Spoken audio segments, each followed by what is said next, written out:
for joining us today for this WestMed national event. The event is being organized by the National Hub for the WestMed and Transport Malta as the coordinator in collaboration with the Horizon Europe, Ocean Mission Board and MCST.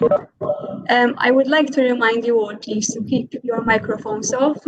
And if you have any technical issue, please direct your question to Mark Mela, who is the host, who is the moderator of this event.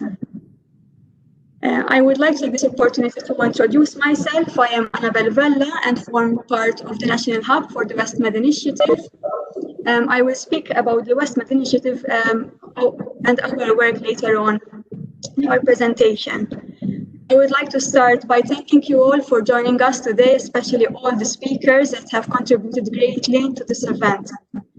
I will now go quickly through the agenda for today.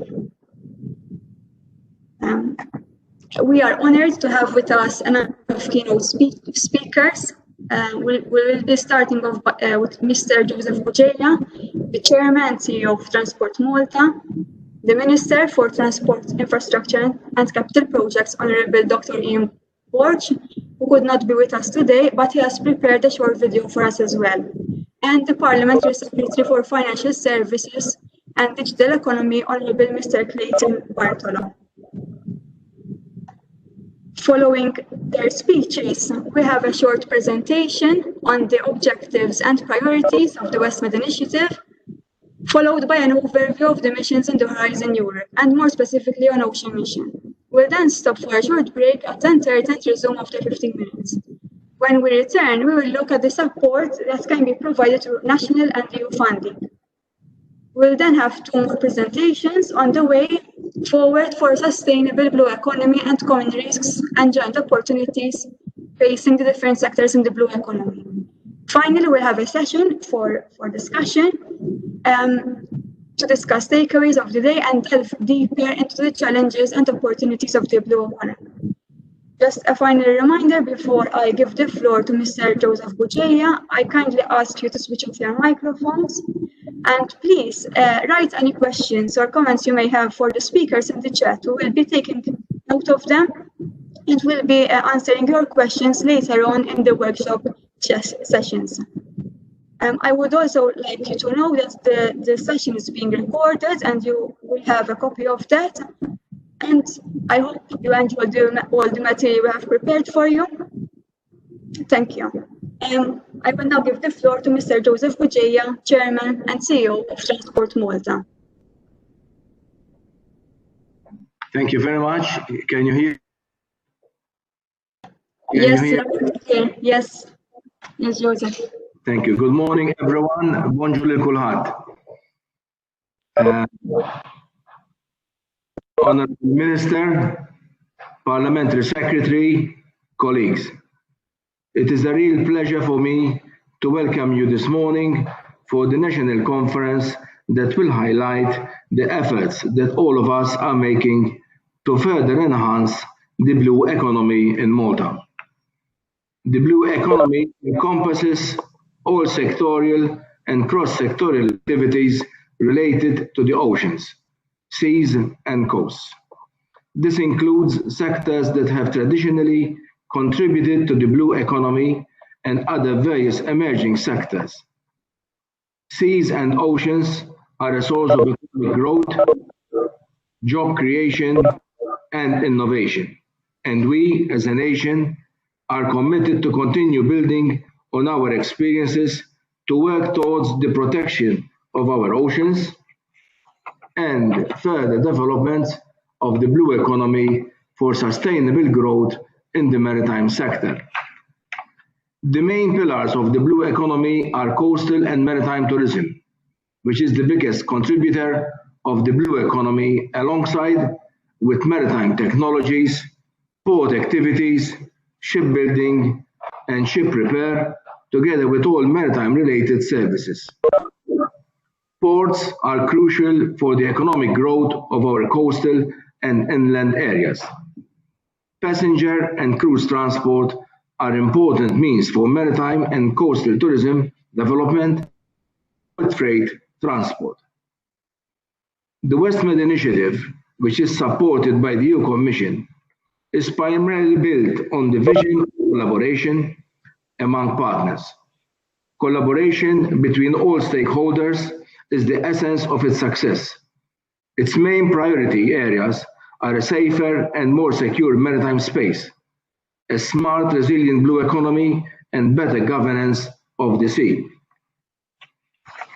The development of the Westmead Sea Basin Initiative is a result of extensive discussions between the southern EU member states emanating from the region and the North African countries.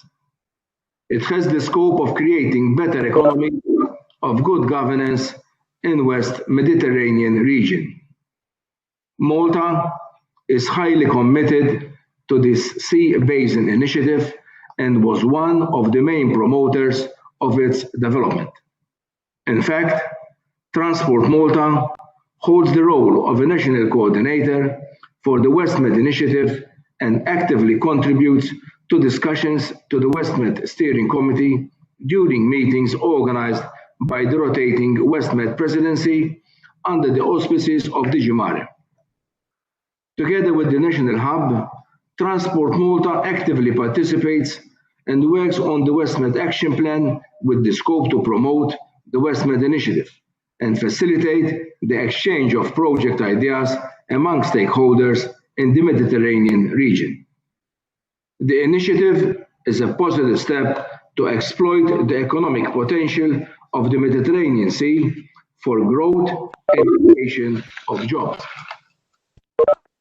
Historically, Malta has always been at the forefront in the support of all sorts of measures and policies that envisage cooperation amongst Mediterranean countries. Malta is renowned for its ability in creating the necessary bridge between Europe and Northern Africa. The successful implementation of this initiative is congruent with the approach and undoubtedly provides the ideal platform for cooperation and knowledge sharing among Mediterranean partners. Sustainable development based on scientific research and education should be the backbone of a modern and developed. It is also of paramount importance that good ocean governance is structurally enforced not only locally, but also among the other Mediterranean partners. Today, Mediterranean countries are facing complex challenges that will shape our common future. Without further ado, I would like to thank all those involved in the organization of this important conference and encourage you to participate, share your knowledge, experiences, and challenge your existing perceptions on economic opportunities that this natural resource, the sea, can offer us. Thank you very much for your attention and listening. Thank you a lot, Mr. Bugeja, for your welcome. We now have a short video message from Honorable Dr. Ian Port. Good morning. The government is committed to work towards a safer maritime space, a more resilient blue economy, and more cooperation between all stakeholders. That is why Malta is proud to be one of the participating countries in the WestMed initiative, an initiative that has been created to help public institutions, academia, small and medium-sized enterprises, entrepreneurs, and local communities from both sides of the Western Mediterranean to develop local and regional maritime projects together. It is an initiative that falls well in line with the government's goal to build bridges and strengthen international relations, while building on existing and economic successes. We also share the determination to recognize the importance of innovation and to develop new sustainable concepts. Therefore, like our WestMed partners, we are committed to good governance principles and to effectively explore opportunities for the sustainable development of the blue economy. Government has every intention of collaborating with its partners to generate blue growth, blue job opportunities, and perhaps amongst the most important goals for us, to foster a better standard of living for the Mediterranean people while protecting our seas. Malta is proud to be hosting the second ministerial meeting of the UFM Blue Economy next February. The economic potential of our seas is significant, and Malta is constantly thinking about ways in which we can tap this magnificent natural resource to foster investment and achieve economic growth. According to the EU Blue Economy report of last year, the blue economy represents roughly 5.4 million jobs and generates a gross added value of almost €500 billion a year. In Malta, the blue economy employs around 11,000 people and generates €406 million in gross value added.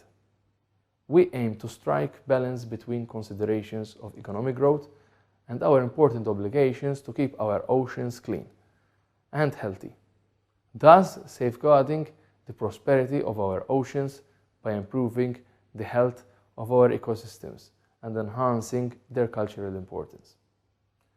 Blue growth, one of the pillars of the integrated maritime policy, is the strategy that Malta deems to be the driver for economic growth, competitiveness, job creation and innovation, but also a strategy that offers sustainable growth in the maritime sectors. We are an island state, dependent on the maritime sector not only in terms of connectivity, but also in terms of employment, tourism, and the generation of wealth. I would like to conclude by reiterating our government's full commitment as a WestMed partner, as well as a main contributor to safeguard of our oceans, the sustainable development of our blue economy, and the prioritization of our people and their standard of living. Thank you.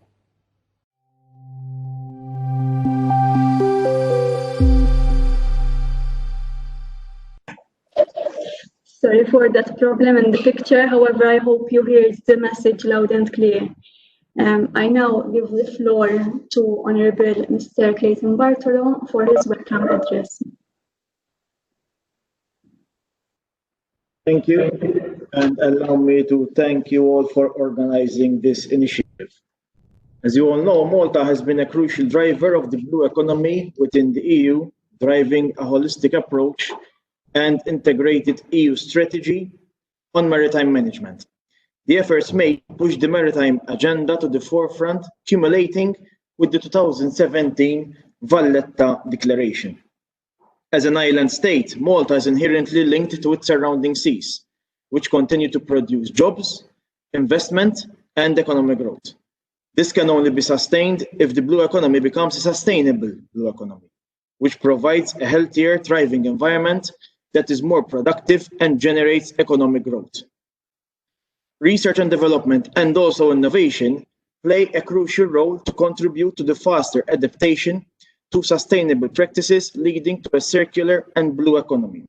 That is why the MCST is involved in many initiatives and funding streams under the blue economy umbrella. Through the BlueMed CSA, which is the research and innovation initiative for promoting the blue economy in the Mediterranean basin, and also through cooperation between all Mediterranean countries for a healthy, safe, and productive Mediterranean Sea. There is also the MCST, which is representing Malta at meetings of the Group of Senior Officials Working Group, an overarching body tasked with the promotion and extension of the BlueMed initiative to non-EU countries, aimed at promoting the extension of the BlueMed initiative and the related activities to non-EU UFM countries. Malta actively participates as well in the JPI Oceans Management Board meetings, and has also managed to secure its participation in 3 actions in which research funding calls are issued. The first one is the Martera, which is the call for research and innovation projects in maritime and marine technologies. Second, microplastics, which is a joint call for proposals on microplastics in the marine environment. And the third one is Blue Bio, which is an ERANET co-fund in the blue bioeconomy, where the main objective of this co-fund is to establish a coordinated research and development funding scheme that will strengthen Europe's position in the blue bioeconomy.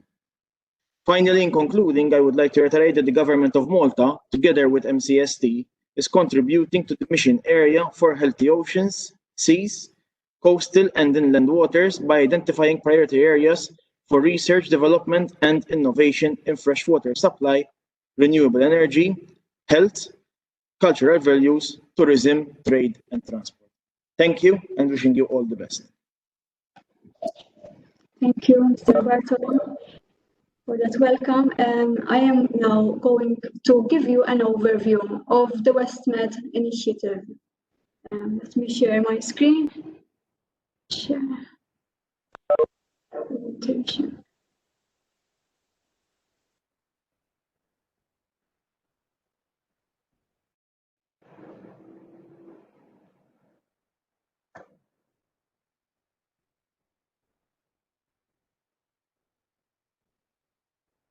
I hope you can see it now.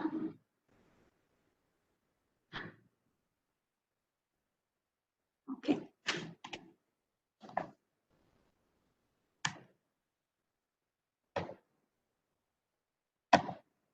Okay. So, what is the WestMed initiative? The Western Mediterranean comprises of 10 countries covering over 200 ports and terminals, 200 million overnight tourist stays in coastal areas, 700 million freight tons, 36,000 direct jobs on fishing vessels, and almost 500 protected marine areas. So in order to harness the full potential of the blue economy in this region, the WestMed initiative has been created with the main intention of helping public institutions, academia, local communities, and enterprises from both sides of the Western Mediterranean to develop local and regional maritime projects together. This initiative is the result of years of dialogue between the 10 involved countries, which have started back in 2015. Later on, in 2017, the European Commission and the Council had endorsed the framework for action for the initiative. In the following year, a roadmap was adopted by the Regional Ministerial Group, in which 6 priorities,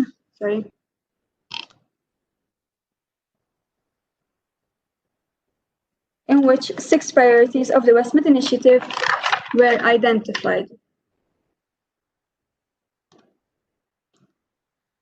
In 2018, the WestMed initiative mechanism was developed, which leads us to our ongoing work, the implementation of the framework of action, in which the central team and the national hubs were together to implement the actions.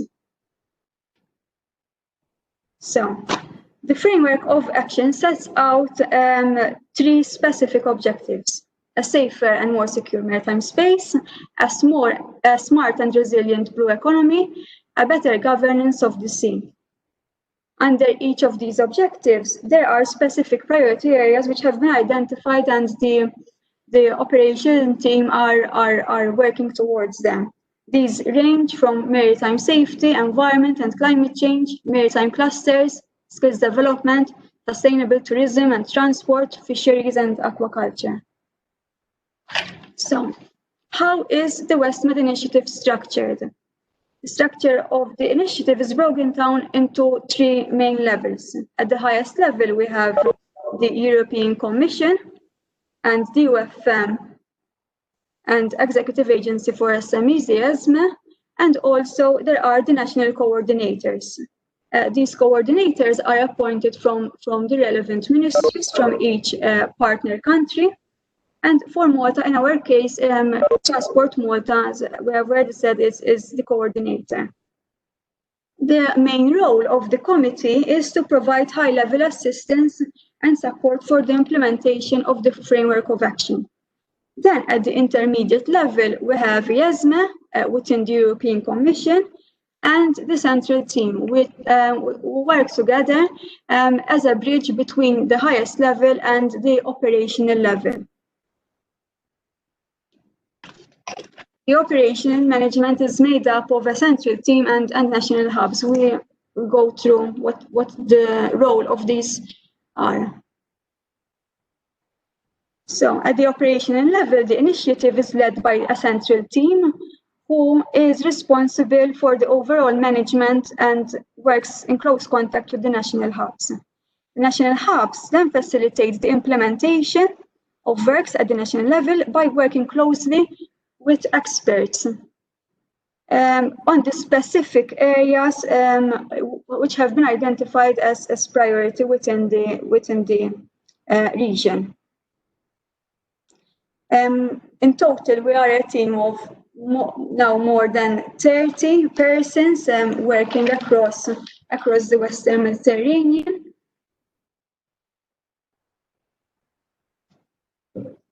For Malta, we are a team of 3 persons, Dr. Stephanie Vella, Dr. Cordin Cordina, and myself.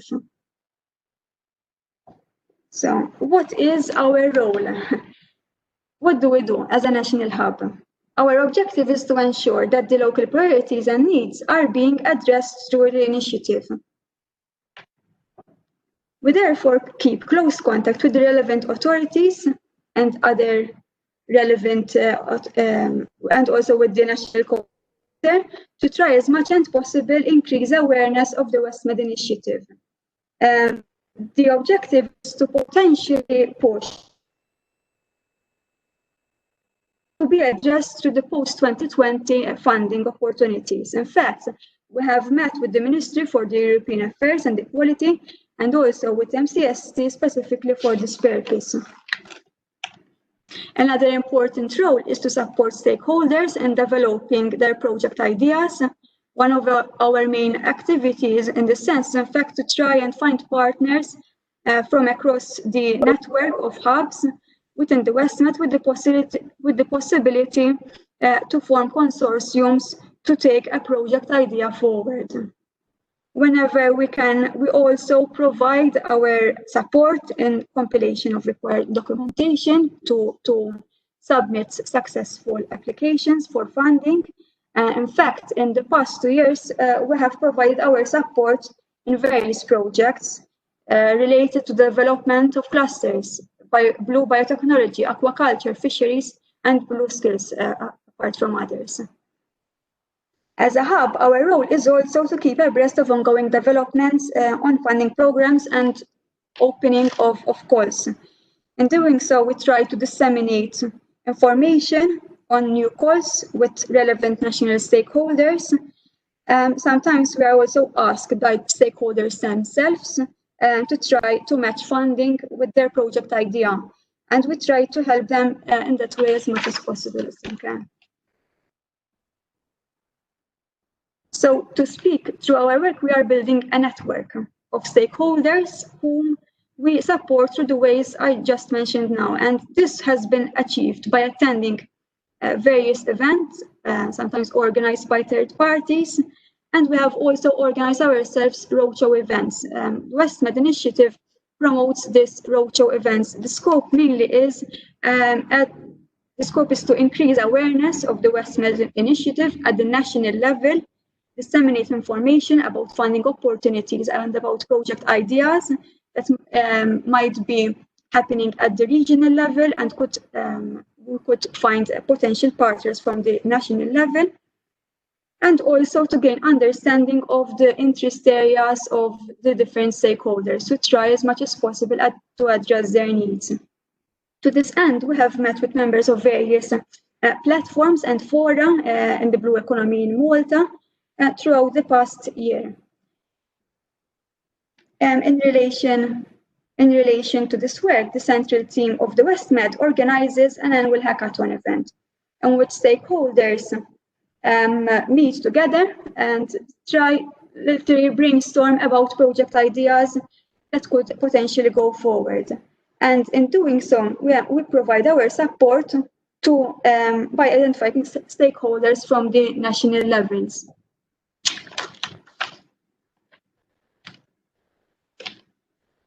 As a hub, we also compile information related to projects with the scope to be uploaded in the Westmead Maritime Data Hub.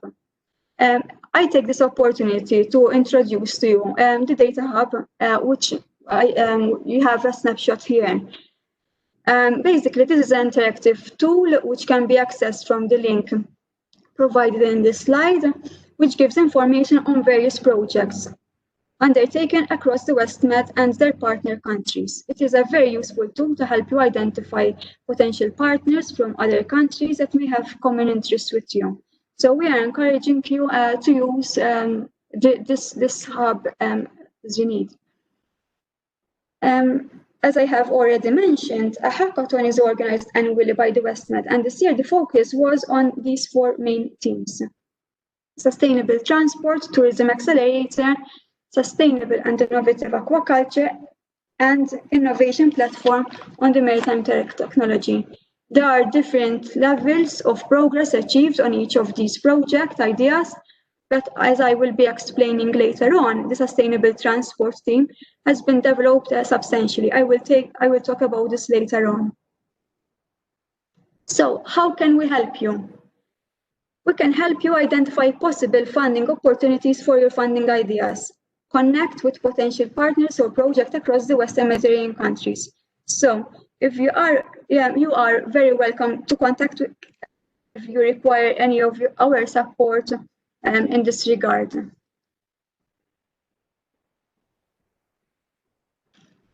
I am going to showcase now a few projects which have received the support of the WestMed initiative. The initiative, as I already referred to, set up a technical group of experts on sustainable transport and green shipping. Its main objective are to support international partnerships and development of project ideas, and also to identify specific area for further political action.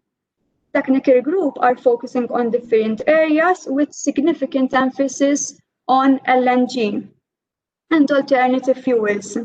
And also it tries to build cooperation projects between the North and South countries in the Western Mediterranean. It also seeks to identify funding to fund these ideas. Two representatives from the national level are also involved in this technical group. We'll now move to a project called Odyssea. It has benefited from 8.4 million funds from Horizon 2020. It is still an ongoing project and has partners from across the Western Mediterranean and also from outside the Western Mediterranean. The project involves the development of a marine observation platform, and this platform collects data from various databases maintained by different entities, so that the existing data is integrated into a single platform. Data gaps will then be identified to deploy in situ sensors at sea to address these gaps. I will move on to another project, West Mopoko. This is another interesting project. It has attracted almost 0.9 million in funds from ECHO. This funding instrument is aimed at European civil protection and humanitarian aid operations. This project has the participation of Transport Malta, and it builds on the preparedness of the partner countries for response to oil and highly noxious substances. Finally, I'm going through quickly some funding programs relevant to the blue economy.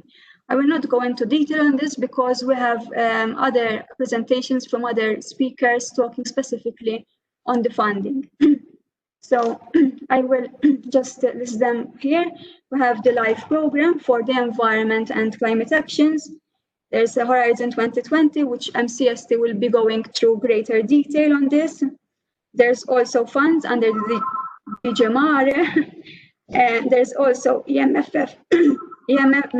funds for the fisheries, and also Rndi CBC Med, which are mainly aimed at building cross-border cooperation. Interreg program, apart from the Europe and Mediterranean Interreg, there's also bilateral program between Malta and Italy. And there's also ERDF supporting innovation and research and carbon actions. There's also COSME, which supports the development of clusters and knowledge transfer, and another program, CEF, Connecting Europe Facility, finances infrastructure investment at the European level related to energy, digitalization, and transport. Other programs, Erasmus+, CHAFA, and JPI Oceans, apart from others.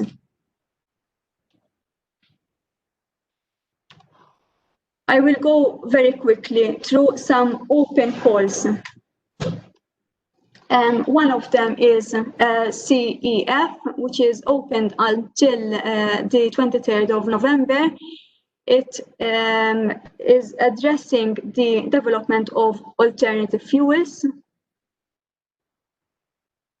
A JPI Oceans call is also open, but the deadline is very close now on the 14th of September with a budget of 11 million.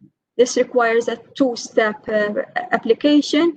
One is on the 14th and the second full proposal will be submitted on the 14th of December.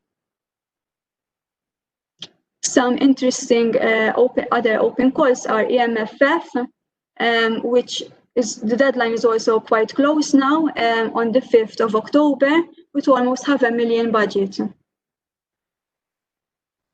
There's also a number of open calls under the LIFE program.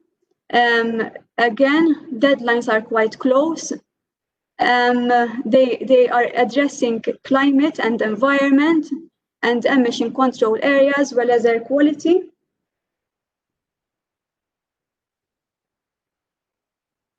And finally, in relation to the event, a coronavirus investment initiative has been mobilized to address the impacts caused by the pandemic. This initiative allows immediate financial support from the structural funds to address the most pressing needs in response to the COVID.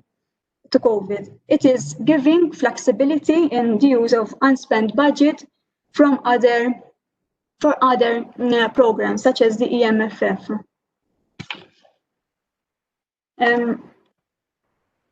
That's all from my end. I take this opportunity to encourage you to access our website, the WestMed Initiative website.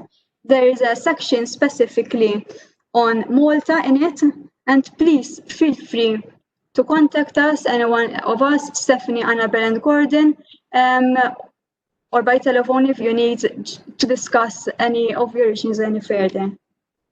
Thank you for that.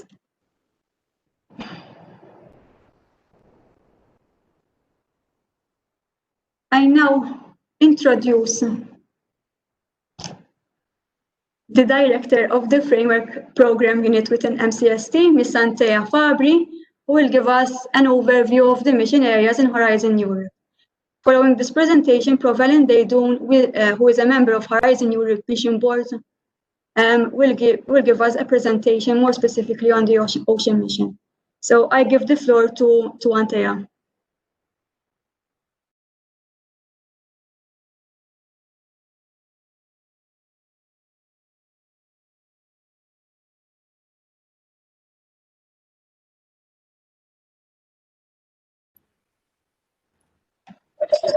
Okay, good morning, everyone. I need to show my screen. Thank you, Steph. Thank you, Annabelle, for the introduction. I am from the Malta Council for Science and Technology, which role and mandate has grown now over the years. And nowadays, the Council champions research and innovation across all sectors, from the National Rndi Strategy to managing local Rndi funding programs. Some of them will also be presented later today. Running Malta's National Interactive Science Center, Esplora. And MCST has also been the national contact point for the EU programs since Malta started participating in the framework programs. And our role is not only to assist researchers and entities to participate actively in the programs, but we also represent Malta in the program committees.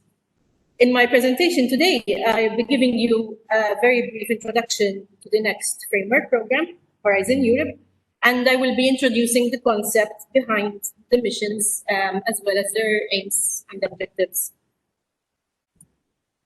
So, as you may be aware, the current framework program, Horizon 2020, will come to an end this year, with the final calls for the program, which are related to the Green Deal, will be published later this month. Later today, in fact, one of my colleagues will also be speaking about some of these calls related to the Green Deal. The next framework program, Horizon Europe, it will start in from January next year, and this is the largest funding source to support research and innovation in the EU MFF budget. It will have an approximate budget of over 80 billion euros following the recent agreements among the heads of state. So whereas the focus of Horizon 2020 was mainly competitiveness and growth, the focus has now shifting to support the sustainable development goals. In fact, a coordinated approach in Horizon Europe is going to be necessary to ensure and maximize European added value. And all these action points here, which you can see on the slides, are aimed, in fact, at maximizing EU added value and achieving high impact. And these are going to contribute to the fulfillment of the EU priorities and commitments to achieve the goals of the program. This is, in fact, the proposed structure for Horizon Europe. At first glance, it seems, of course, very similar to the current framework program, Horizon 2020, having three main pillars and a cross-cutting area. However, there are a few novelties which are going to feature in this new program. We have Pillar 1, Excellent Science. Here we have the most continuity from the previous framework program. We have the European Research Council, the Maritime Reactions, and our research infrastructures. Then Pillar 2, here we have global challenges and European industrial competitiveness. In Horizon 2020, we had societal challenges, and the challenges were specifically spelled out. But now these have been developed into clusters, which now show that the logic for putting such clusters together, for example, putting climate, energy together with mobility, mean that more can be achieved when such areas are brought together. Pillar 3 is on innovative use. Here we have more significant changes than the previous program. And the focus now is on disruptive innovation. And the biggest part of the budget will be for the European Innovation Council, which has been piloted in this current program. And we will also have support for innovation ecosystems and the European Institute of Technologies. Then we have the fourth cross-cutting area, which is aimed at supporting the low-performing countries, including Malta. And the aim here is to reform the Rndi system. In the interim evaluation of the current framework program, 5 main areas, which of course require improvement and enhancement, have been identified. And these are foreseen to be implemented in the next framework program.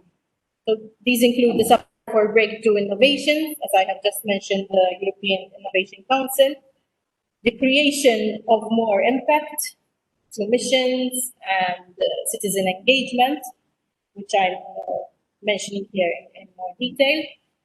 Strengthening international cooperation is also important to achieve the mentioned global challenges. Reinforcing openness through open science policy, and rationalization of the landscape with a new approach towards partnerships and by improving their openness and transparency. So, missions. The concept behind the missions has actually been inspired by Apollo 11 mission, which was to put a man on the moon. At the time, such a mission might have seemed far-fetched and impossible, but since that mission had a clear and ambitious target, a concrete timeline, people could relate to it. So it meant that it could be understood by the citizens. So using such inspiration of setting clear goals, European missions will aim to deliver solutions to some of the biggest challenges which our world is facing today. Missions, in fact, are going to be an integral part of the Horizon Europe program, but for these to have visibility and impact, they need to relate to society in general, and they have to be adapted to all citizens. Indeed, such missions have to have a commitment to solve major societal challenges, which cannot be actually achieved by a single project in the framework program. So they will, of course, require strong engagement of the member states, as well as the need to link activities across the different disciplines of the framework program. So in brief, the mission approach will steer investment towards tackling those challenges, but in a more focused problem-solving manner. 5 mission areas have been identified by the European Commission, and these have been identified in collaboration with the Council and the European Parliament. And these 5 missions, in fact, are specifically related to major global challenges like fighting climate change, curing cancer, and ensuring soil health and food, living in smarter cities. And the subject of focus today is protecting our oceans and seas. For these missions, 5 mission boards were formed following an open call for interest, which have helped to specify and design the missions for Horizon Europe. Malta, in fact, has the pleasure to have 2 Maltese representatives on 2 of these boards. We have Professor Rndi, who is the member of the Health Oceans Mission Board, who will be speaking soon after my presentation, and of course giving us more information about the specific mission. And then we also have another Maltese representative, Mr. Marcipina Bartoli, who is a member of the Climate Mission Board. So at the end of last June, each mission board had produced a report for each of these missions, which will be the base of further discussions and engagement with the citizens to ensure that such missions are relevant and can actually make a difference. The 5 missions proposed by the mission boards are which you are currently seeing on your screens. And each of these missions have set a set of targets which are aimed to be achieved by 2030. Then the final recommendations of these mission boards will be presented during the European Research and Innovation Days, which is going to take place this year between the 22nd and the 24th of September. And it's going to be a totally virtual event, which I also encourage every one of you to register to and follow. And then by the end of this year, the Commission will announce the selected missions, and which will be launched in 2021. So what are the characteristics of these missions? So each proposed mission must have a strong visibility and impact. It should achieve a bold, inspirational, and measurable goal within a set time frame. It should find solutions to some of the major challenges which are faced by European citizens. And citizen engagement is a key characteristic of these missions. In fact, involvement of European citizens in shaping these missions is also very essential. The missions must, in fact, make it easier for the citizens to understand the value of of the investment of research and innovation. As we mentioned, this program will have a budget of over 80 billion euros, so citizens need to understand why such money is being invested in research and innovation. So missions, they're not only for the researchers and scientists and entrepreneurs. So the citizens will bring along a wide range of perspectives and experiences, and their input will enrich the targets and the program of the missions. So citizen engagement is going to be a continuous process, not only for the design of these missions, but citizens' priorities have to be taken into account when concrete actions are being defined, and also when the missions are going to be assessed. And this is showing that the EU is committed to achieve real change by motivating the citizens to understand that action needs to be taken on soil, climate, smart cities, cancer, and of course, oceans and seas. I have a short video, but I'm not sure if the connection will allow me to play it. Let me try.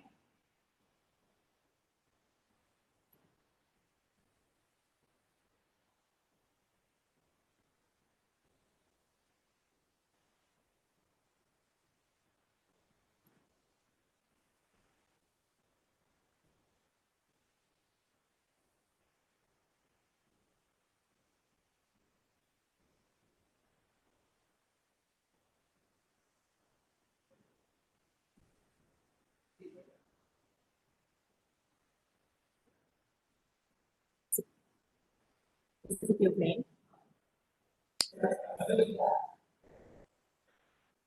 I'm not sure if the video is playing. If not, I will just send you all a connection to a link. Not yet, Antea, but I think it might appear soon.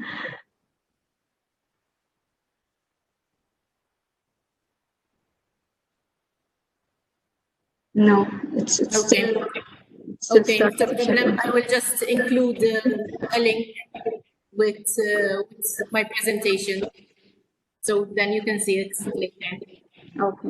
Thank you very much. Thank you, Antea.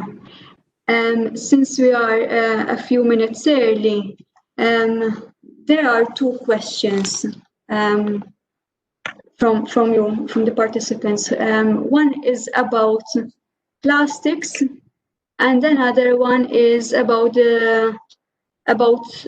how the regional priorities are set up by the steering committee of the WestMed initiative. I will take that question myself. The regional priorities are set up at the steering committee level, and as I explained earlier on, the steering committee is made up of the European Commission, representatives of the Commission, and the ESMA, as well as the national coordinators. So the national coordinators discuss at the national level with the national hub. However, it's a political process whereby the final decisions are taken at the steering committee level, which as a national hub, we are not directly involved with it. We're rather consulting rather than that. I hope that answered your question, Lisa.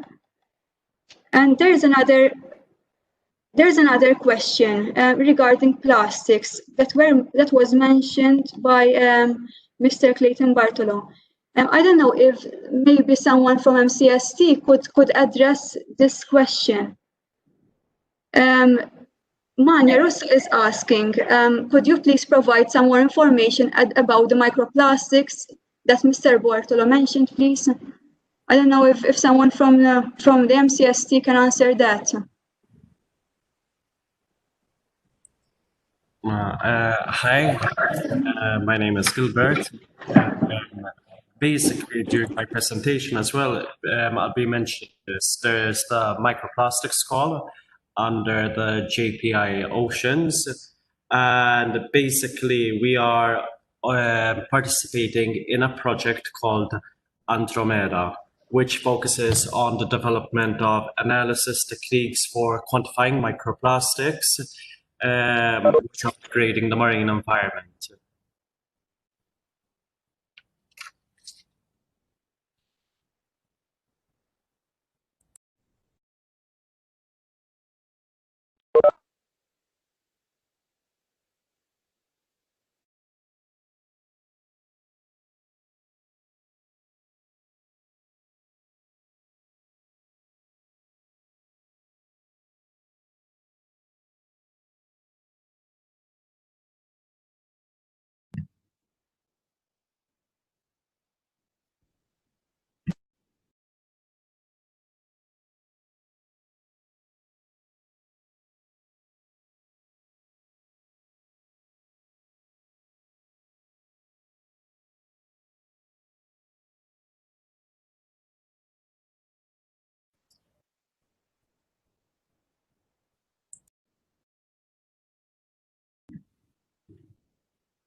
Annabelle, were you saying something? Because I think you're muted.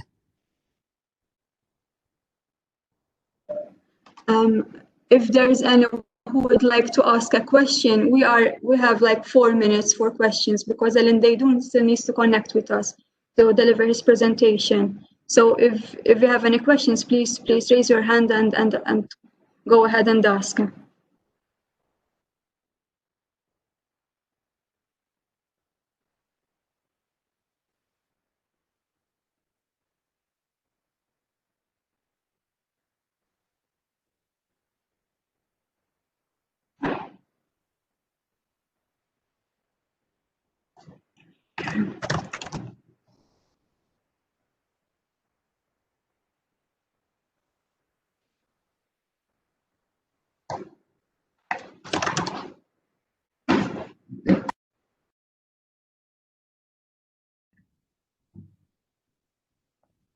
Annabelle, Alan will connect in 2 minutes, as I just checked with him.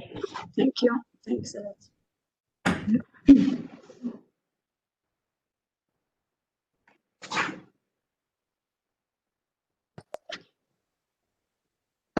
This is Aldo. Good morning. Good morning, Aldo. Since nobody is making questions, I thought of filling up these couple of minutes by making the point, at least this is my opinion, of trying to make this meeting, and others like it, an opportunity, not just to be informative, just telling each one of us what it's doing, but trying to synergize. I think this must be a main target of these kind of events.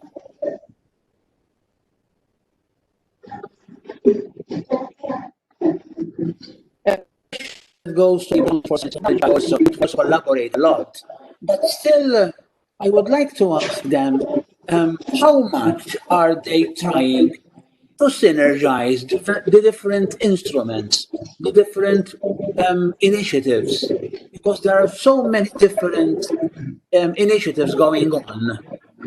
And I think that the Malta Council has the important role of directing where we go for funding to be more synergized on the national targets, And I wanted to ask the Malta Council for Science and Technology, how much are they thinking in this manner and how are they structured to enable this?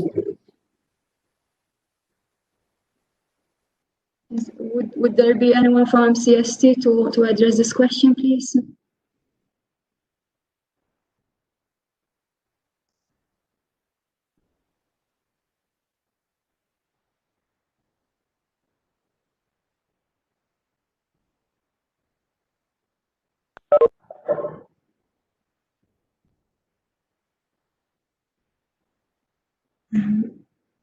Antea, maybe, if you can help with this.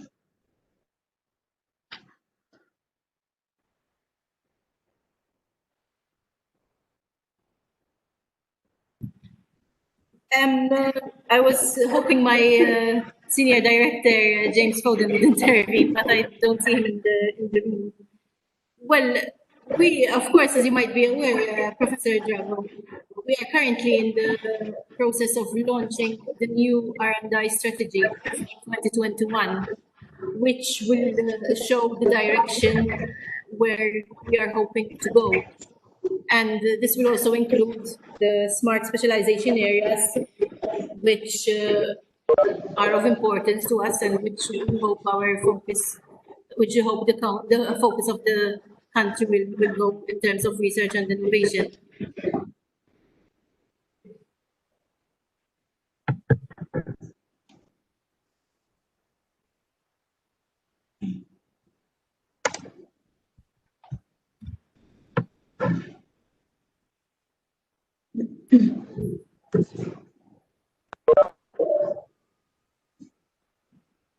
Any other questions that anyone would like to ask? Till we wait for Ellen.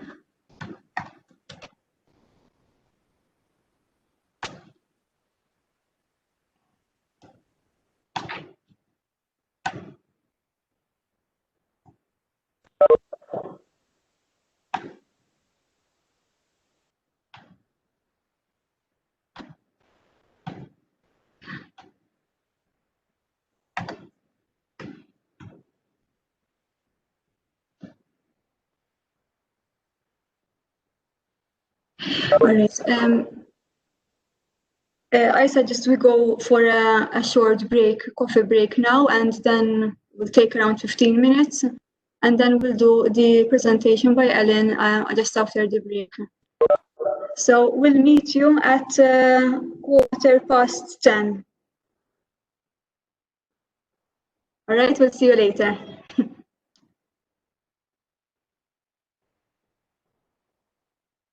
Presentation, and we'll take a break just right after that. Okay. Thank you.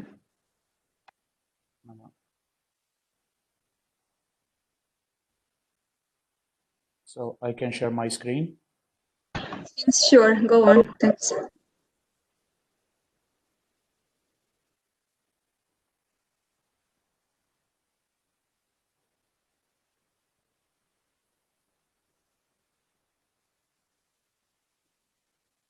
Everybody see?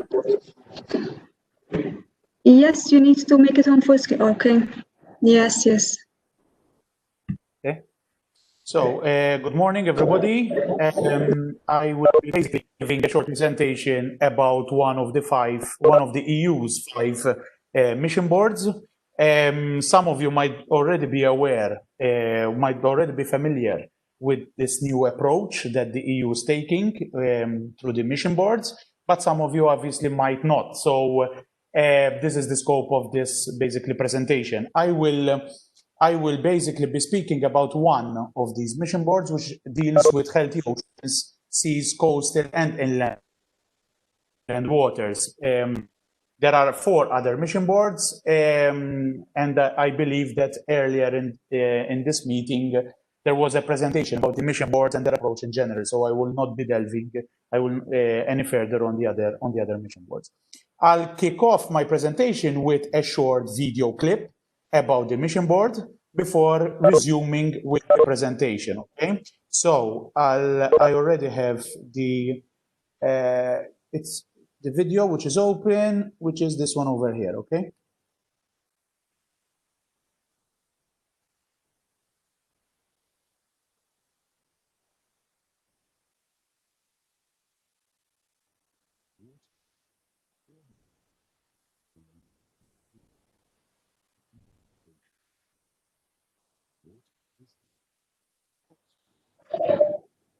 We're not seeing the screen yet, Ellen. Could you please stop sharing and share again? Can you see it? No, just the screen is grayed out. Just a second. So you might need to stop share and share again. Yes, just a second. Let me close my PowerPoint. Just a second. Ellen, when you go to, hi, it's me, Mark. Ellen, when you're going to share the video, there is a small menu and select optimize for video rather for images and text. So just a second. I need to go back. So stop sharing. I will stop sharing. Just a second. It's best like this, okay? Then I will go again on the this one, okay? Now, On the top left corner, there's an option, a drop-down menu. Select optimize for video, please.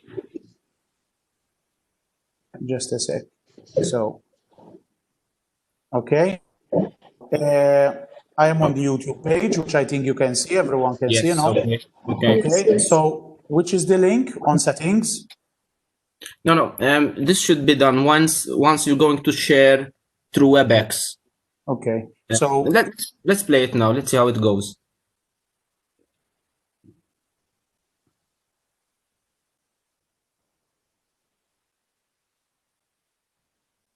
Okay. But there's no sound, Alan.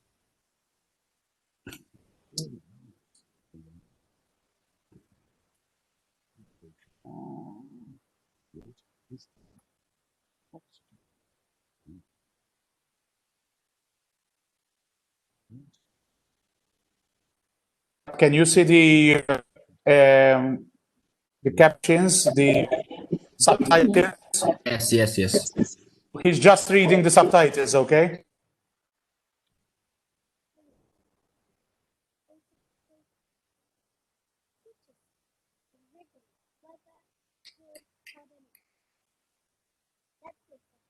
Turn it.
Okay, so I'll go back to my presentation. Okay, so I will share now full screen. Just a second. Okay, so share, and I will share my presentation, which is this one over here. We'll go full screen.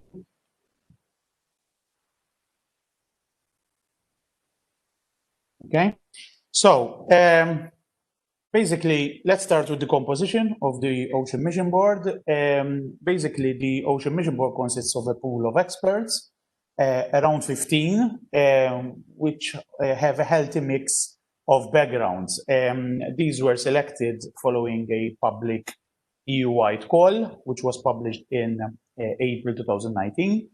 And the composition is represented by marine scientists of different backgrounds, economists, mainly environmental economists, policymakers, including former MEPs, private and public consultants who have even done work for the UN, representatives of European environmental NGOs, and even representatives of a number of stakeholders, notably fishers.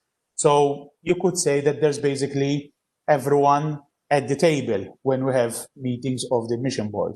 This is in fact one of the very first group photos, which was taken at the Innovation Days, at the Science and Innovation Days in Brussels in September 2019. I believe this was just the second meeting of the EU Mission Board. And you could make out Pascal Lamy, who chairs this mission board, who is former CEO of the World Trade Organization, Siggy, who I believe some of you know as well. And then you have the director of OGS over here, Genevieve Pons, who was a former director of the WWF, Darko, who is an environmental economist who has worked for the UN, and even a number of other people from different DGs, like John I believe John Best, who is from DG Research and Innovation, and so on and so forth. Okay. Laurie Evans, a former DMARE director. Okay, so it's quite an interesting group. Gezina, who was a former MEP as well, and who headed for quite a long time the Syrica group. Syrica group was a European Parliament group, which was an inter-parliamentary group, basically having representatives from different political groupings within the European Parliament dealing with the sea. So it was quite an achievement to set up this Syrica group, which was quite active and which is still active, even though Gezina is no longer an MEP. So we have regular board meetings in Brussels. We've had 8 physical or remote meetings because of COVID, obviously, since September 2019.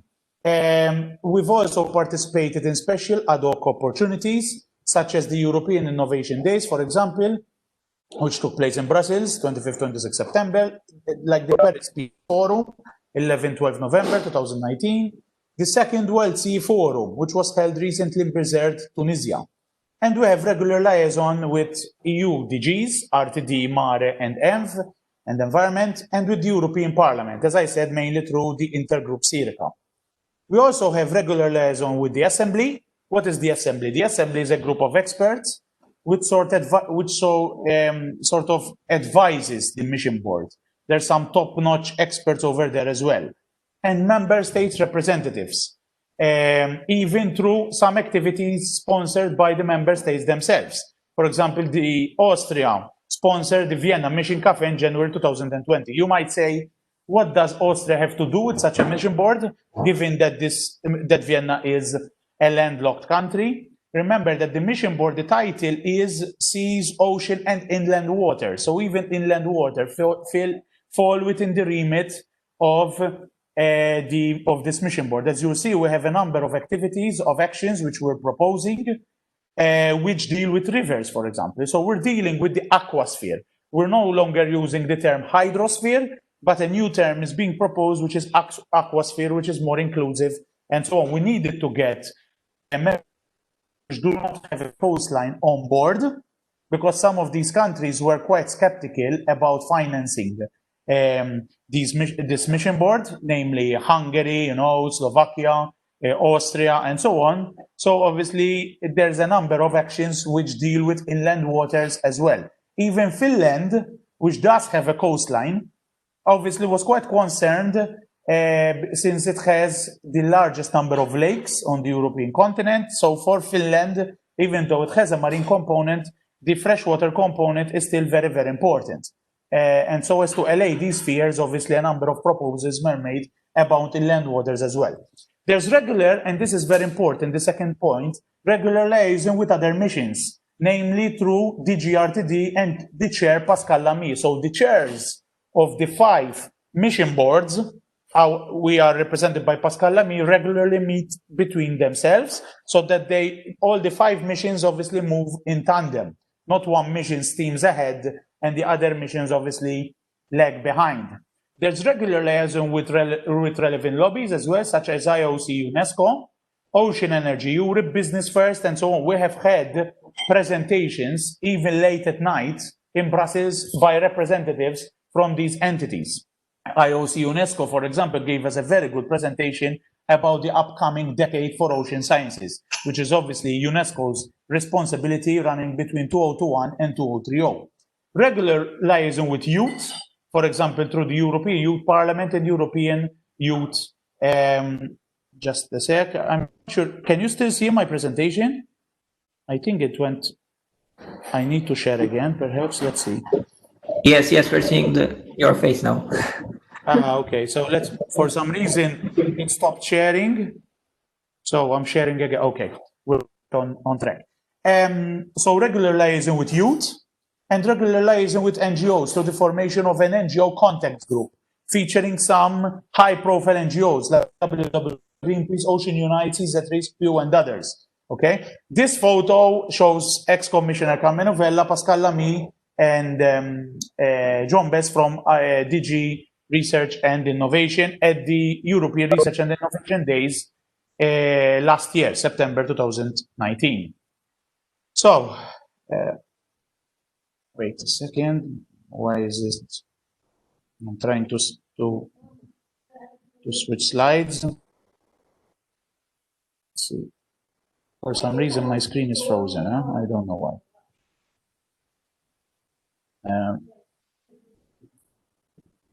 Now, okay, we're back on track.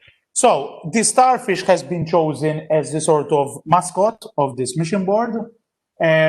So it's been called the Mission Starfish 2030. There's been a lot of discussions about the actual branding of the mission, because obviously the branding, the content is the most important thing, obviously, but the branding is what gives the European citizens the first impression. Okay, so there's been a lot of discussion, and I'm glad to say that my idea to choose a starfish was actually taken on board. And this photo is actually one which we submitted and which was chosen, which is a Mediterranean species. So this is good. The starfish was chosen because it's a modular model. It's modular. It has arms, you know. Perhaps erroneously, the mission board thought that the starfish has 5 arms, which is not the case, because starfish can have more arms. But basically, the basic concept, the basic idea of a starfish having 5 arms was taken on board. And as you will see, the mission deals basically with 5 main priorities, which are filling the knowledge and emotion gap. I will be speaking about the emotion gap, how this emotion gap came along, because we can all understand what the knowledge gap is all about, but the emotion might be a bit, novel to some of us. Zero pollution, revamping governance, ocean governance, decarbonizing our ocean seas and waters, and regenerating marine and freshwater ecosystems. As you might imagine, it was quite a struggle to keep the list of priorities as concise as possible, because dealing with the oceans, everybody on the mission board came with his or her own priorities, and to keep them to a small list, to a short list, was really, so within the mission board, you had different factions, if I may say so. You had the scientific faction, you had the economist faction, you had the policymakers and governance faction. I would say the 3 main components, okay? And as a scientist, I frequently found myself in a minority, even though I have to say that the chair, even though he's not a scientist, Pascal Lamy, was very receptive to scientific arguments. And he showed that he had a very deep respect for scientific arguments, And in fact, as you will see, there's science guiding. I was quite adamant about this, that we need to have science guiding the policy, okay? The science should be the foundation. And then obviously everything else should be built upon a sound scientific foundation, okay? I'm all out for better policy making, policy measures, governance, education, branching out to NGOs and to citizens. That's all important. But if we don't have a sound scientific foundation, obviously, we are on shaky ground, okay? So again, I think we need to wait a few seconds until I manage to change slides, because the system is glitching a bit, okay? So yes, whilst the system shifts, there is the missions have all been sort of motivated. They found their motivation, their inspiration rather than motivation, from the space mission, the moon mission, okay? Because all missions are goal-oriented, okay? So the EU has been often accused of basically funding a lot of projects, funding a lot of programs, which at the end of the day did not achieve much for European citizens. So they had to change this approach, and nowadays the onus is on impact-oriented missions. And when you look at a photo, of the Apollo mission, which managed to take man to the moon, obviously the target, the goal immediately, you know, springs to mind. It's evident that we have the target to go to the moon. So that's why the word mission, okay? Because it conveys the message that this is impact oriented. Okay, I'm trying, unfortunately, all the time. I'm trying to minimize my screen as well to see if it helps, but I cannot skip slides for some reason. Let's see. Stop sharing. Let's see if this is better. Let me try. Let's try to do it manually. So, okay, Ellen, do you I prefer can it do like it. straight for you? All right. I'm sharing it now, but if it does end, I will ask you to share, okay? To skip slides, okay? Sure. Okay. So basically, as I said, there is the starfish metaphor, okay? And these five thematics, 5 priorities, basically are there to address the following challenges. So we first had to identify the major challenges facing our ocean, okay? And even here, as a person with ocean governance background, I had to make a point that we should, and that I estimate that many people on the mission board did not know about this. It might seem trivial, but we shouldn't use the word oceans, you know? Nowadays, there's an agreement that we're speaking about one single ocean because of the connectivity and so on. But anyway, so these are the 5 main challenges, the 4 main challenges, sorry, to the on the left. So inadequate governance. So governance of the ocean is inadequate. There's, you know, especially when we come to the high seas, to those areas which extend beyond the territory, the jurisdiction of any country. And that, as you might know, at the moment, UNCLOS, which is the UN Convention for the Law of the Sea, is being updated. There's a protracted, quite long process going on at UN. It's called the process for the areas beyond national jurisdiction. It's quite a mouthful of a name. Okay, areas beyond national jurisdiction, A, B, and J. These are the high seas, basically, you know, where very few legal instruments operate, especially on the seabed. And this is of concern since we live in an age where deep sea mining has come of age. Okay, so we need to safeguard deep sea biodiversity before it becomes a free for all, before these contractors come in, you know, start extracting from, you know, without any idea of what the environmental impact is. My hunch is that these negotiations will take, will proceed, will be prolonged for quite a few years. You know, things at the UN move very slowly, unfortunately.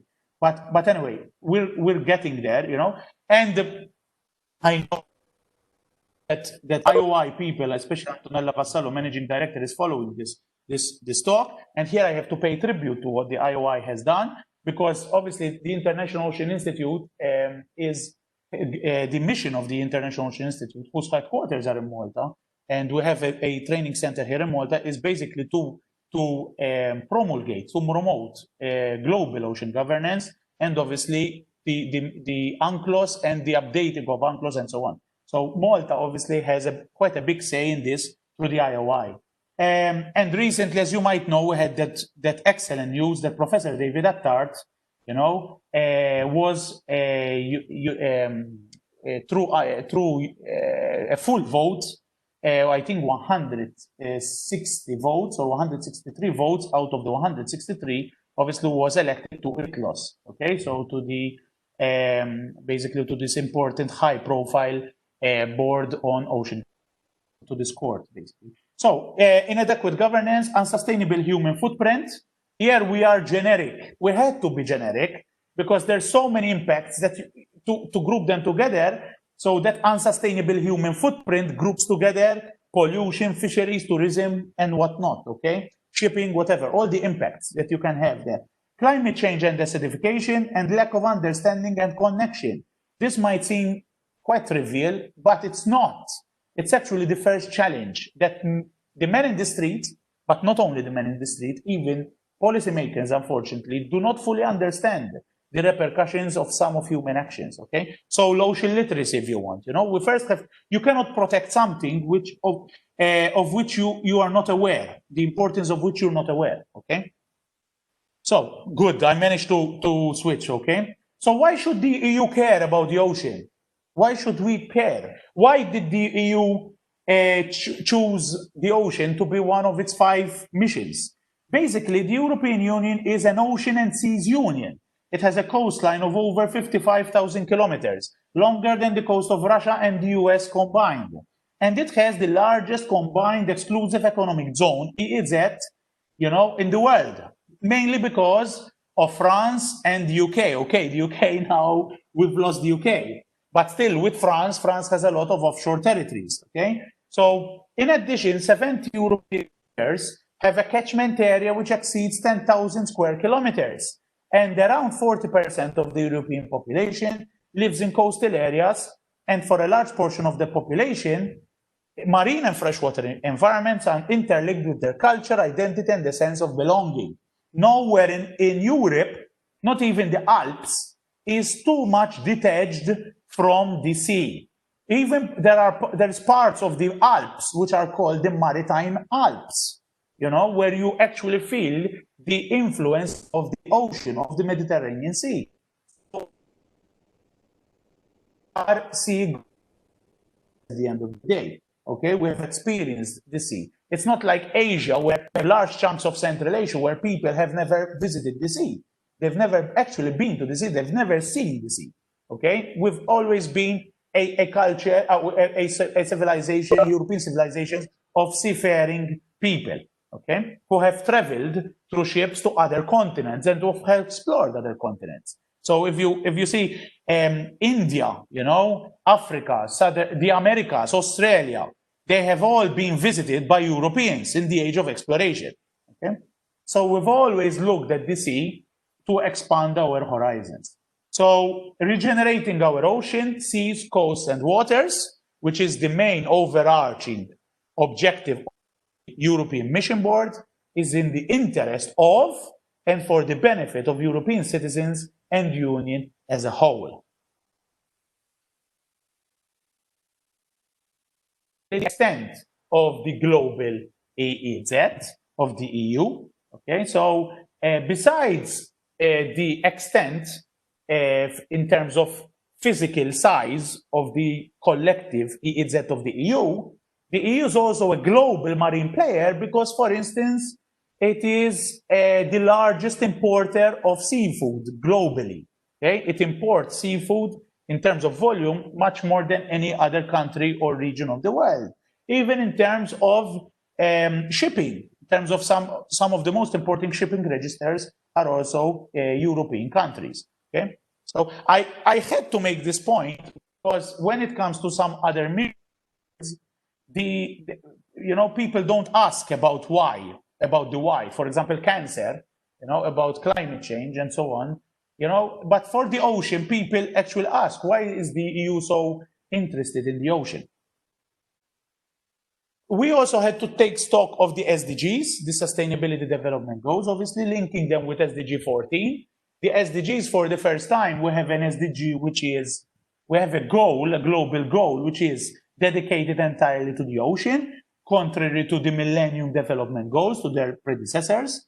And here you can see the intensity of the links between SDG 14 and the other SDGs. And you could see that SDG 14 is intrinsically linked with most other SDGs. And we had to take cognizance of this when whilst we are working, obviously, on the first mission statement and the first report of the mission board. Whilst we were working on the first draft of our report, we had to take stock of the elephant in the room, which was COVID. So COVID came around, and our work had to temporarily be put on the side burner because the EU Commission was asking all 5 mission boards to show how each mission board, the actions of each mission board can contribute to a post-COVID-19 recovery plan. to this multi-trillion, I think it was something like 100 trillion recovery plan announced by the EU Commission. And we came up with at first we were scratching our heads because it's not the links between our priorities and a post-COVID-19 recovery plan were not immediately evident. So we had to think a bit outside the box. But then when you come to think of it, the ocean has a lot to offer in terms of new economic activity and recovery. Here, I've just put a couple of excerpts from the team up with. So we presented in mid-May 2020 to the Commission 10 concrete avenues through which the ocean can contribute to European economic recovery in a post-COVID-19 scenario. Okay. For instance, the first one. Here you can see an excerpt from the first one. Coastal and offshore energy production program.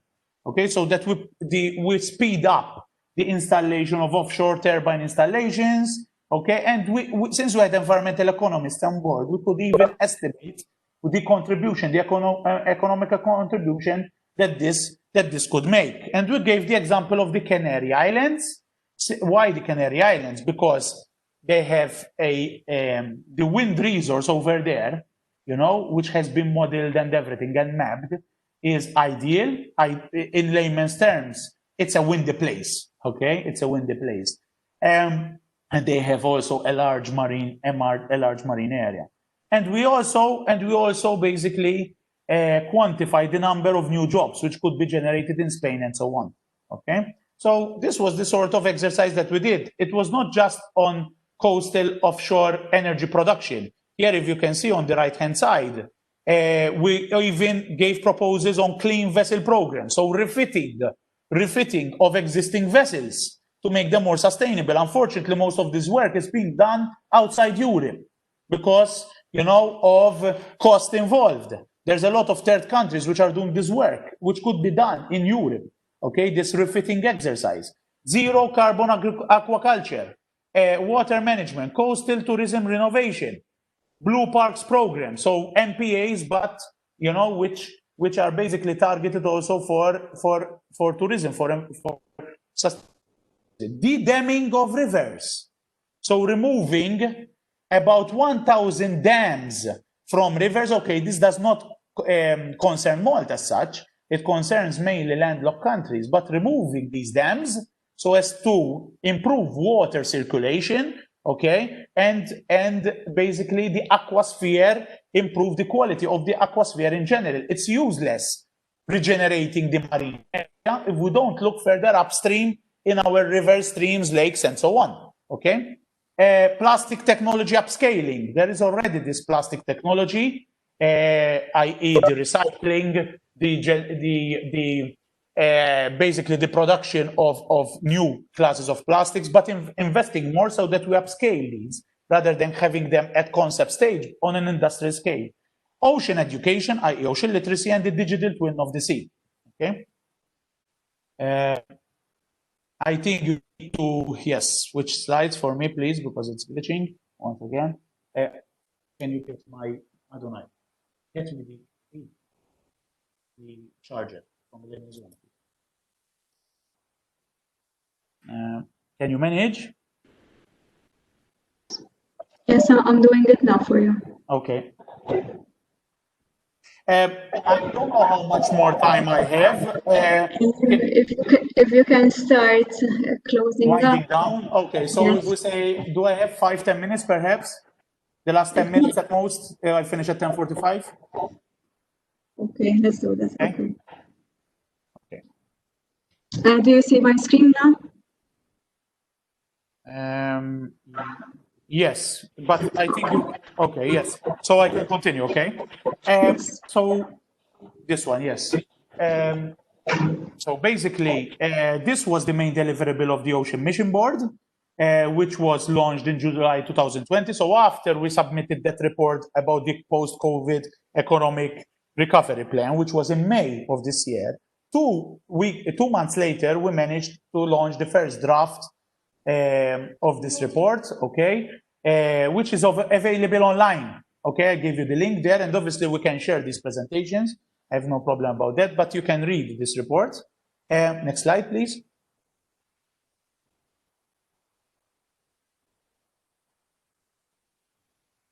And basically, the legal basis for the proposals in such reports,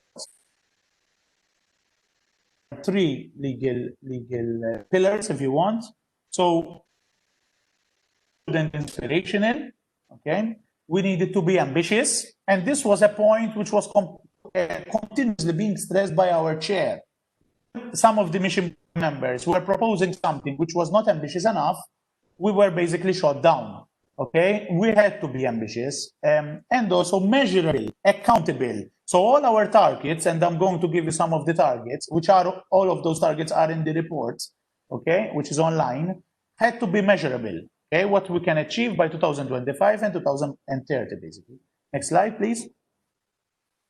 So these are the 5 objectives. If you remember the 5 arms of the starfish, and these are the targets for each one. So filling the knowledge and emotional gap, for instance, the targets that each citizen becomes a citizen of the sea, and marine and freshwater observation is streamlined and accessible to all via digital twin of the ocean and all waters. So making use of, because Europe is already a global leader in ocean observation, okay? We have obviously things like SMEMS, okay, Copernicus, and so on. So it's useless to reinvent the wheel. It's important to obviously streamline, to put more money in this, and to put all the instruments together. Okay, regenerating marine and water ecosystems.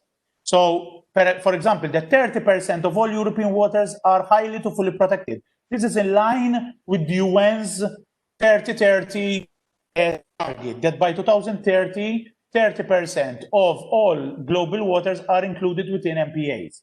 Active regeneration of 20% of degraded habitats, renaturalize rivers and waters, and end overfishing through, for example, an end of harmful subsidies, which is in line with SDG 14. Zero pollution, zero plastic litter generation.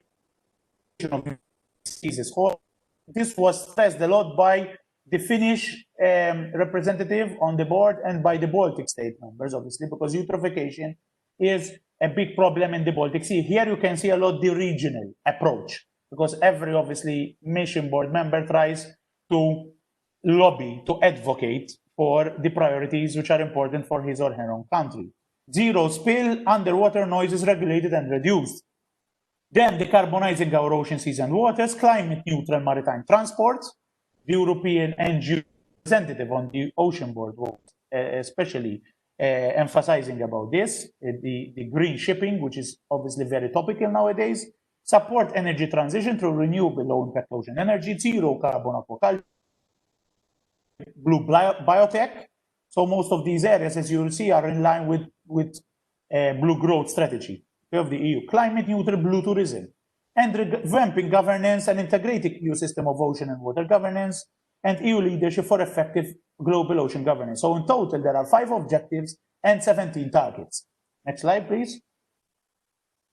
So I will be going quickly through each arm. So the zero pollution one, as you see, I'm not going to read everything here, just picking on some salient points. There are some targets for 2025, some targets for 2030. 2025, for example, we have zero plastics pollution to be piloted in the Mediterranean Sea and its main river catchments. This is very much in line with what is being done in BlueMed, okay, which will be elaborated upon by Professor Aldo Drago later on. Okay, so we obviously had to take stock. One of the challenges on this mission board is to be aware of the various initiatives happening throughout Europe. So we get bombarded by reports upon reports each week. Okay, so don't want to propose something which is already being done or which goes counter, which goes counter to an ongoing initiative. Okay, plans across the EU, for example, by 2025, very ambitious. 2030, just picking up a bit, okay.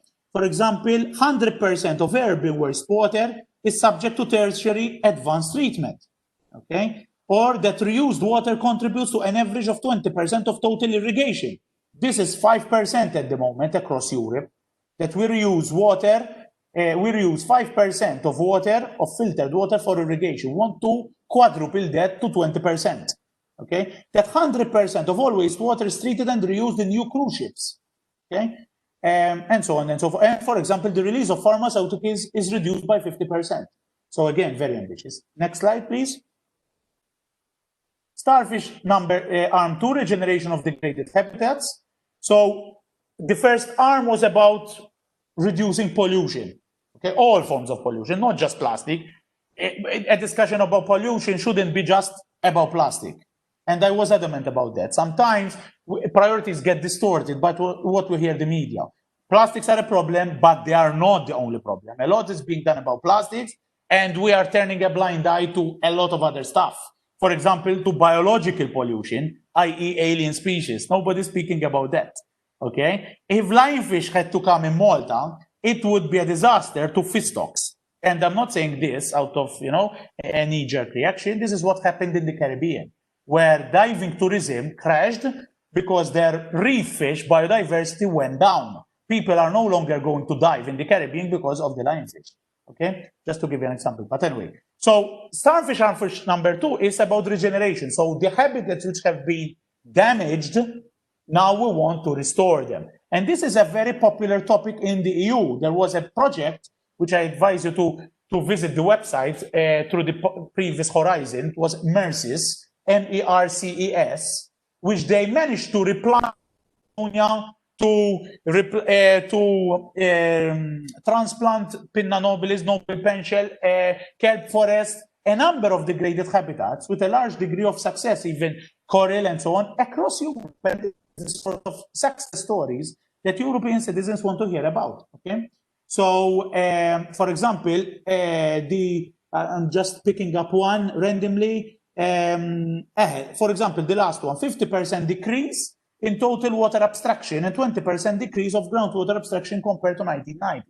Okay, here I had to be quite careful about reverse osmosis, because obviously reverse osmosis is very important for Malta, and then I stressed the point that the ocean is not just a good source of food, but is also a good source of fresh water, drinking water, especially for arid countries like Malta and Cyprus. Okay, next slide. Starfish arm 3, decarbonizing. Now it's about energy efficiency, reducing carbon emissions, and so on. Okay, so more renewables, decreasing impact footprint of shipping and aquaculture, and so on. Next one, please. And blue tourism. So starfish arm 4. Okay, a transparent ocean that is fully known, predicted, understood, mapped, sequenced, appreciated, and well-funded. So this is where the science comes in. Okay, so the observations, the mapping, the modeling, okay, and so on and so forth. And this then feeds into education, ocean literacy, with UNESCO's Decade for Ocean Sciences. So as you see, some starfish arms are well described. There's a lot of detail because they are, how shall I say, quite a broad categories, like this one. The previous one, there were just a few points because it's more focused, whereas this is more generic. Okay, if you had to look at some of them, for example, 50%, and this is interesting, by 2030, the last slide, the last point, 50% of the DNA of life in the oceans and waters is fully sequenced. So we don't go there and just extract creatures to use them, to exploit them through blue biotechnology, but we also first sequence the DNA to know what there is in the ocean, what cures, what future cures there are, so that we don't lose anything before we actually know it exists. And there's a lot of marine viruses, marine microbes, marine bacteria, which are out there, okay, which could be a threat to humans, but or at the same time could, be one of the solutions to our compelling problems. At least 50% increase in ocean water literacy. Okay, this is about also by 2030 overcome the emotional gap. The mission board at the beginning, we got a presentation from a leading sociologist who did a survey amongst European citizens, one of those surveys, European-wide surveys, okay, done by EEA, and found out that many citizens knew very little about the ocean. Even though they go to the ocean, to the sea, and they appreciate it, they don't know how much the ocean contributes to their everyday life. Even, for example, that toothpaste, you know, part of the composition of toothpaste comes from marine algae, for example, you know, and so on and so forth. So next slide, please. Starfish Arm 5, the last one, which is the International Ocean Governance. Here we acknowledge the importance of the ongoing BBNJ Treaty, okay? And we're proposing that we have a European-wide ocean and water agency, as we have a European Space Agency. There is a European Space Agency, ESA, like there is NASA. We want a European ocean and it's very ambitious, but I think now the time is ripe to have such an agency. Next slide, please. May I ask you, Ellen, to start concluding, please? Yes, yes. I'm not sure how many slides. Please. So, yes, recently, I think 2 weeks ago, it released citizen summaries of this long report, which I gave you the link for. So there are citizen summaries for European citizens in all the 23 official languages, including Maltese. Okay, so you can go online as well through the same homepage of the European Ocean Mission Board, and there's a short, which is very good, you know. So missjoni Starfish 2030 niskopru, nipproteġu, nirristawraw l-oċeanu l-miet tagħna. Okay, it's very brief but straight to the point. Okay, next one, please. So I think last 2 slides, okay? Input from citizens, consulted citizens a lot. The EU's make this all the time that we need to consult citizens, okay? And this has been done at various stages. It has been done informally, but now the EU has published as well a pilot service contract to companies to actually, you know, consult with citizens in a professional manner, in a comprehensive, exhaustive manner in various countries. And Ireland and Romania have been chosen to have 2 citizen engagement events in June, July, which has been done. And there's a number of online surveys being held in Finland and Italy as well. Okay, in Malta, and as you know, all of you have received an invitation to compile that online Google Forms questionnaire. Until yesterday, we received quite a good level of feedback. If you haven't done so, I think it takes 5 minutes only of your time. So please, there's a coffee break. Whilst you're sipping coffee, we would appreciate if you could, you know, contribute to this. We want to fly the Maltese flag. I want to fly the Maltese flag at the mission board. I don't just want other mission board members saying, listen, we've consulted our stakeholders. You know, I specify that in Malta, we're not going to consult citizens. We're going to consult stakeholders. We're taking a different approach, and the mission board is fine with that, okay? Because we don't have funds to actually do something for all of Malta. And having such a pool of experts as yourself here is very representative of the local maritime stakeholder community. So that's why I immediately branched out to WestMed, you know, to actually have this presentation. So please, my last appeal, try to give us your feedback by this afternoon so that in the discussion at the end, we can discuss the results, okay, of your feedback. Next slide, please. Input from the assembly, pool of experts on the sides of the mission. And they came up with these 3 questions, okay, which are very similar to what we gave you in the questionnaire, basically, okay? And in bold, they emphasize that citizen engagement and storytelling needs to be at the heart of the mission. When we say storytelling, is obviously not at a trivial level. When we say storytelling, is getting a complex issue like ocean acidification, breaking it down in a language which citizens, European citizens, can understand, so that they know where, and they can understand why the European Union is publishing a Horizon Europe call on ocean acidification. They know where their tax money is going. Next one, please. So what's the European Research and Innovation Days? Okay, 2024 September. There will be basically a session. This will be virtual, unfortunately, this year. For 2020, there will be a session, okay, on the mission board. I suggest you register for this. It's quite close now. Next, I think the last slide now. Yes, 23. Last slide. Next one, please. So if you see on the 23rd September, there's a session dedicated to our mission board. Okay, I think it's in the morning, 11:30, 12:30. Okay, last slide. I'll stop there. Thank you.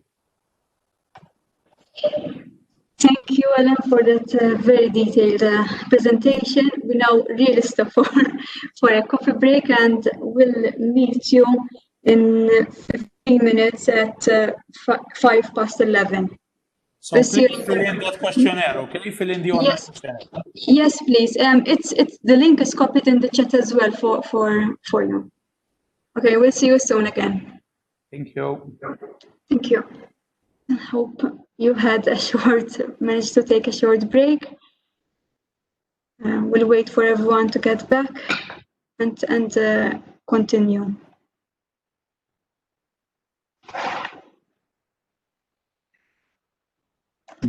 Presentation.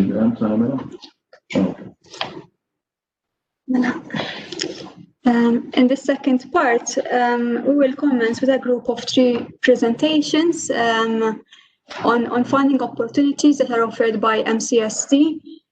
We have a presentation by Stephen Friggero, another one by Gilbert Gauci, and Ms. Claudine Demac.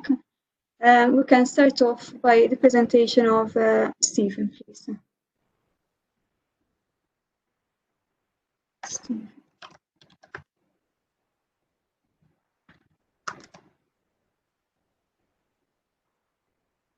Stephen, are you available, please?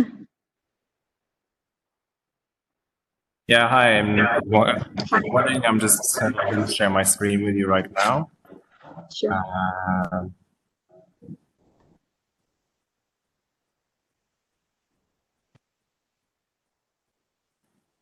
Just confirm that you can all see my screen. Yes, we can see it, Stephen. Great. Okay. So I will just start. So yeah, good morning, everyone. My name is Stephen. I'm part of the Horizon 2020 unit within MCST. Today, I'm going to be, this morning, I'm going to be speaking about Horizon 2020 and the different funding opportunities under the framework program 2020, and also discuss about the Green Deal, which is very relevant to the blue economy and to marine initiatives as well in Europe, and regionally speaking as well. So first of all, I would obviously want to discuss about what the framework program Horizon 2020 is. So we were discussing previously about Horizon Europe, which will start in 2021. Horizon 2020 will be ending towards the end of this year. But since 2014, and it has funded around 80 billion euros in funding, which will end this year. And basically, it is split into 3 different strands: excellent science, industrial leadership, and societal challenges. Generally speaking, excellent science is mainly the blue sky research and more orientated towards research opportunities and activities, whilst the industrial leadership sees more of an integration of private and commercial entities, as well as universities and industry, to potentially develop more mature products for the market, and to develop also technologies for eventual market uptake. And societal challenges is, let's say, the third strand, which is basically targeting a number of societal challenges and initiatives, such as health, such as science, and also related to technologies such as clean energies, and another type of societal challenges as well. Before I go into the different types of funding streams that are available now towards the end of this year, there are basically 3 types of projects that entities that have the possibility to participate in.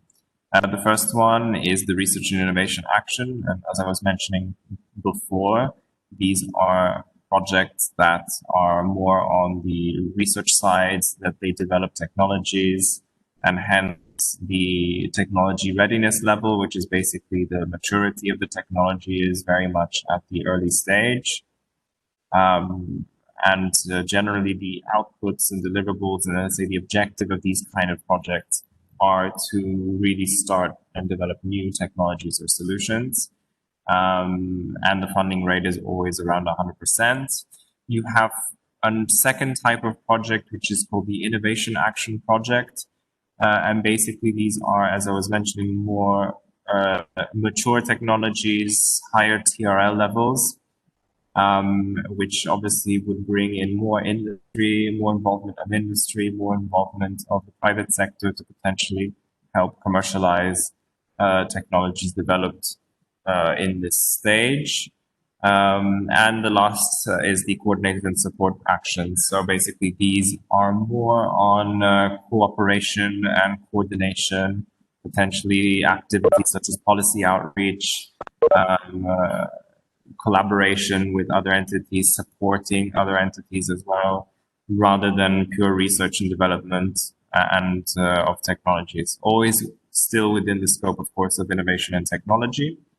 As you can see below, the funding rates are obviously slightly different between the two. Let's say for more research-oriented projects, funding rates are normally 100%. Whilst the innovation actions are more where industry is also involved. Funding rate for industry is 70%, while universities get 100%. And for CSA projects, 100% as well of the funding rate. In all three cases, in the first two cases, you have a minimum of 3 beneficiaries from 3 different member states, countries, or associated countries, which are basically countries that are outside of the EU but still participate in the Horizon 2020 program. And the CSAs are basically a minimum of 1 beneficiary. And I go straight on to the Green Deal, and I think this is the last tranche of funding opportunities where, let's say, organizations that work in marine or the blue economy can participate in. The Green Deal is basically one of the priority initiatives that was launched by the Commission, specifically under von der Leyen, who basically launched the Green Deal basically this year, and trying to reach the EU's aim of becoming a carbon-free economy by 2050. And what this translates to for Horizon 2020 and essentially for Horizon Europe as well are, let's say, more funding and more initiatives focused on achieving the goals under the Green Deal. So this is very cost-cutting. It impacts all sectors and all different research areas, where the EU aims to be carbon-free and carbon neutral by 2050.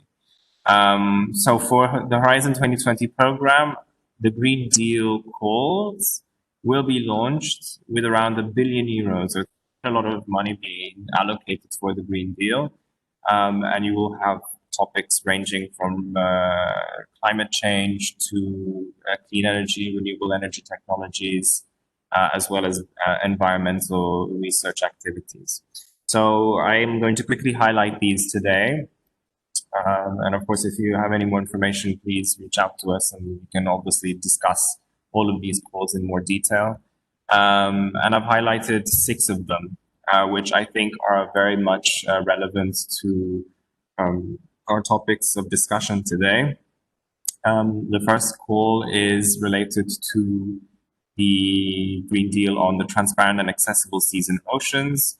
And basically, it's developing the so-called digital twin of the ocean. So here is basically developing the aim of this call is to develop a high-resolution model, represent a high-resolution ocean model, integrating all available data sets into a digital framework, and that would basically replicate the digital twin or the digital identity of the ocean.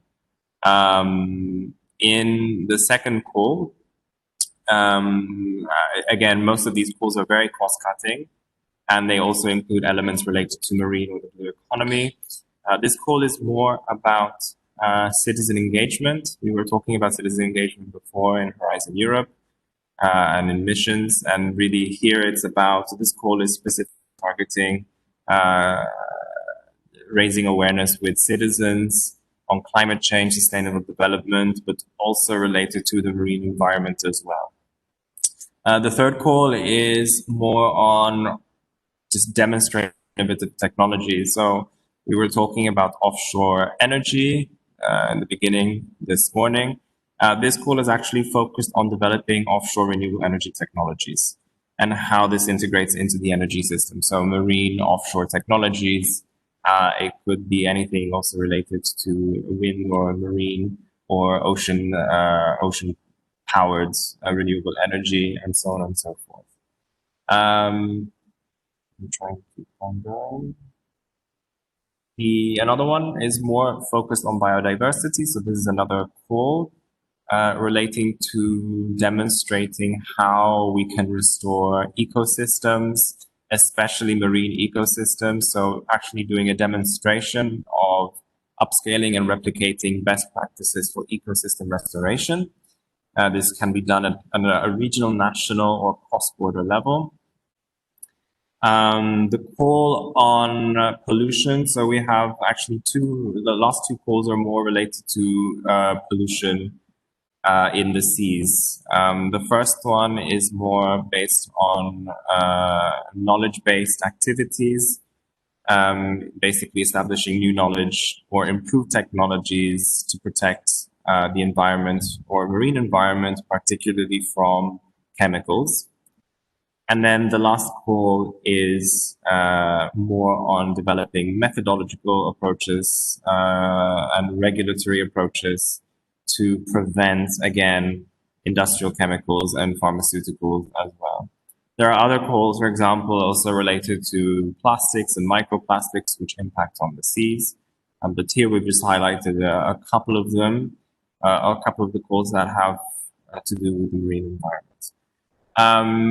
Last couple of slides here, just the normal participation criteria is, as mentioned before, 3 legal entities in 3 different member states and associated countries. You can bring on board countries from these anyone from any of these countries, but normally consortia are much larger than 3 legal entities. So it's always good to involve as many partners that are relevant for the call. What we do here, if you need more information, MCST, we are a team of 7 people. We're national contact points. We spread awareness, we advise, and we also give support. So again, all these calls that I've just mentioned, we can have a one-to-one conversation, and we can guide you in the application process. We can review your application.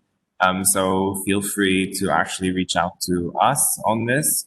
And on that note, I will end my presentation by, well, my email is there if anyone needs to or would like to contact me. Regarding the Green Deal, it will be launched during the RNI days from the 22nd of September onwards.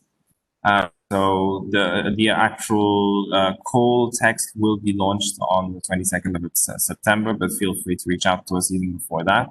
And I highly recommend that you all subscribe to our Facebook channel, our Twitter channel, and also our newsletter, where we give a lot of this information on a weekly basis. Thank you very much, and I pass on the baton to my colleagues. Thank you, Stephen. Thank you. The next presentation will be delivered by Gilbert Cauchi.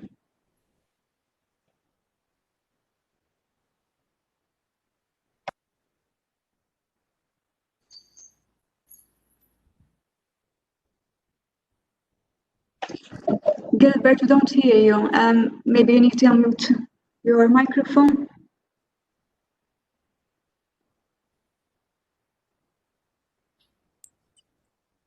I apologize for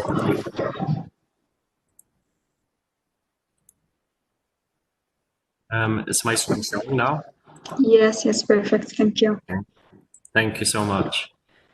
So good morning. My name is Gilbert Cauchi, and I work in the Internationalization Unit at MCST. It is a newly formed unit. It formed around last summer, and we work on a number of international programs. For today, I will be discussing marine-related programs that we work on. So basically, to start with, we work on the JPI Oceans, which is an intergovernmental platform. And the main aim of it is to give priority to national investments in the marine and research area and innovation in the marine area.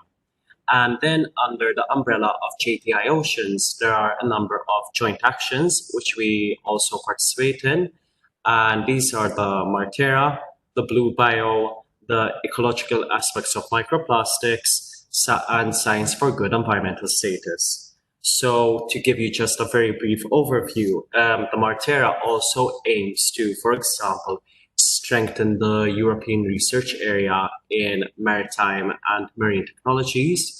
Earlier this year, there was actually an open call, and at the moment, I believe next week, it's the second stage of the call is going to close. The Blue Bio Co-Fund, I will be discussing it in the next few slides. And with regards to the ecological aspects of microplastics, as I answered previously in the query, basically at the moment, Malta is involved in a project, and it's called the Andromeda. And basically, the main idea behind this is that when terms to pollution, when it comes to microplastics and nanoplastics, although a lot of research is being carried out, there is lack of information on the degradation. So this program aims to actually look into this. And then we are also involved in a bilateral with the Ministry for Science and Technology of China. And this is the Sino-Malta call. And basically this fund also relates to maritime research and aquaculture, but it also delves into other areas such as transport and the digital side as well. And this basically opens on a yearly basis. But for today, I will be discussing in more detail the Blue Bio Co-Fund. At the moment, this call is open, and there are 13 countries which are participating in this call. And the budget is that of 11 million euros. And this year, the theme of the call is actually on advancing the supply systems in the blue bioeconomy value chains. Now, you might ask me, what is supply systems? Because it is quite a niche area. So basically, supply systems are any activities which are taking place from the time of harvest and before they are actually processed or moved into conversion units. And when we say resources, we can look into, for example, fish or minerals, which can be like from the seabed, which can be used for like food products. So anything which relates to, I would say, organic matter from the sea. And if you are interested in participating in this project and in these proposals, your proposal must address the following two. So challenges which are faced in the supply systems, and then you must also delve into the different aspects of logistics and transportation from the producers to the markets. And this could range from handling, drying, cooling, preservation techniques of the resources. And to conclude on the Blue Bio call, basically it is mandatory that you have a research organization such as the University of Malta or MCST and an industry, so the private sector, which must be involved in a consortium. And you need to have at least 3 independent legal entities from 3 different Blue Bio partner countries. These are the countries which I mentioned in part 1. And the project duration, in the case of Malta, cannot be longer than 3 years. Since this fund is dealing with national funds, each country will have its own national rules. So it's important that you discuss with your partners the national rules of their country. and the maximum budget that you can ask for is that of 300,000 per consortium. And the deadline for this call is the 14th of September. So if you have any queries regarding this call, please feel free to contact me.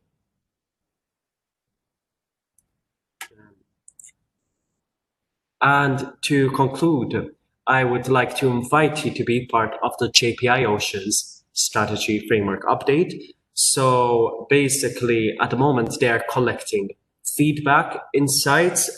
Basically, they are inviting the marine stakeholders to be a part of this new strategy. And they want to ensure that this new strategy will reflect the realities and priorities of the stakeholders, both from a national point of view and a regional point of view. So I do encourage you to apply for this, and this actually closes on the 21st of September. I have also included a hyperlink on the presentation. If this presentation will also be made available on Plumtree, which is a platform administered by MCST. So I also encourage you to look into it. Basically, just type www.plumtree.org. And basically, it's also a platform which will help you network and keep up with the latest news and activities in the research and innovation sector. Thank you so much. Thank you, Gilbert. Just to remind you all that the presentations will also be circulated to the registered participants after the event. I now welcome Ms. Claudine Demac to give her presentation. Thank you, Annabelle. Good morning, everyone. I will share my screen. Can everyone see it? Okay. Not yet, Claudine. No? No. Okay.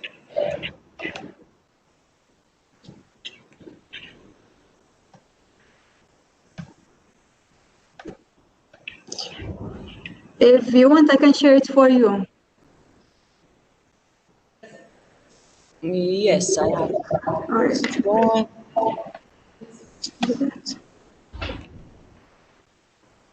Share. It's connecting with the internet connection might not be so strong. Right. I'll do that for you. You should be seeing it right now. Okay. Thank you. Welcome. Okay, so good morning, everyone. My name is Claudine Demac. I form part of the Rndi unit at the MCST. And in the next few minutes, I'll be providing you with a brief overview on Fusion, which is the National Rndi funding program. So, the Malta Council for Science and Technology is a public body established by the central government in 1988. Through funding programs such as Fusion, the MCST tries its best to create the best possible environment so that R&I can flourish. As a matter of fact, the MCST champions R&I engagement across public, academic, and private sectors, and it also provides support measures across the research ecosystem to help your ideas become reality. MCST creates a basis for science education, popularization, and communication for young students. We're at the wrong slide, though. It should be slide 3, please, Annabelle. Thank you. So, Fusion was launched by the MCST in 2014 and was called so because it is a fusion of vital services under one umbrella. It's aimed to incentivize Maltese researchers and industry so that they look deeper into the advantages of research and innovation. Supporting the research project, the MCST, through our R&I programs, will enable bidding researchers to turn their ideas and research projects into market-ready realities. We have 8 professional tools fused into one project. So this is how it works. So if you go to the next slide, please. Okay, so say you have an idea and you'd like to see whether there's a future for this creative spark of yours. The Fusion program can take your idea through 5 initial stages. So first we check whether anyone else has had the same idea through the IP check stage. This way you can focus your effort on truly innovative ideas. Then, if your idea is original, we will support you through a market research study to ensure that your idea will have higher chances of success even on the international markets. We then will take your ideas to a thorough product development costings exercise in which you will get to know how much the final product will cost to the end customer, and this will ensure that you are competitive in the market. So researchers, investors, and funding agencies will all look for safe investments. So this is why the next support tool is an economic impact study and a risk profile assessment to ensure that the idea proposed has a good chance of success. So these 5 steps will take your idea closer to reality, and you would now know what is required to make your idea into a successful product or service. At this stage, the MCST would consider granting you a maximum of €200,000 to cover for the technology development of your idea. The feasibility studies covered by the first 5 support tools will show you what's the potential of your idea and the probability of making it into the market. So even after you developed the technology needed for your idea, we can further assist you with an additional 3 steps. So, if applicable, your idea can be processed for its initial patent application, so as to protect your intellectual property. The MCST then will take it a step further and help you even with your business plan. That is very important when discussing with investors or funding agencies in order to commercialize your product or technology. Our work doesn't stop here. When your idea goes through all processes, we will also introduce you to your first investors meeting. Next slide, please. So, the one before, the one after, please, number 6. Number 6. Thank you. So preference will be given to project proposals which are in line with the smart specialization areas as outlined in the National Research and Innovation Strategy 2020. However, if the allocated funding in quota for the pool is not achieved, submissions for funding outside these areas may also be considered. So the identified priority areas are ICT as an enabler and as an innovation, tourism product development, maritime services, aviation and aerospace, health with a focus on healthy living, active aging and e-health, resource efficient buildings, high value added manufacturing with a focus on processes and design, and aquaculture. Okay, next slide please. Okay, so in the maritime sector, perhaps I can venture to say that one of the most successful fusion projects today was Flask. Flask is a technology which attempts to address one of the most challenging aspects of using renewable resources: the mismatch between variable renewable energy supply and consumer demand. So the Flask energy storage system is based on a hydro-pneumatic liquid piston concept, whereby electricity is stored by using it to pump seawater into a closed chamber to compress a fixed volume of pre-charged air. So the energy then can be recovered by allowing the compressed air to push the water back out through a hydraulic turbine generator. Next slide, please. Thank you. So, to date, Flask has been patented in a number of jurisdictions and has received a statement of feasibility from DNV-GL, and as the world's largest classification society. The technology has also been recognized by the Solar Impulse Foundation as one of the 1,000 solutions to change the world. The University of Malta has recently also spun out a company, and that's Flask BV, and it is strategically established in the Netherlands at the prestigious Buccaneer Delft Offshore and Energy Accelerator. The spin-off was created after growing commercial interest from oil and gas service companies and offshore wind service energy developers. The Flask team continues to actively explore concrete opportunities to further commercialize their technology. Next slide, please. Thank you.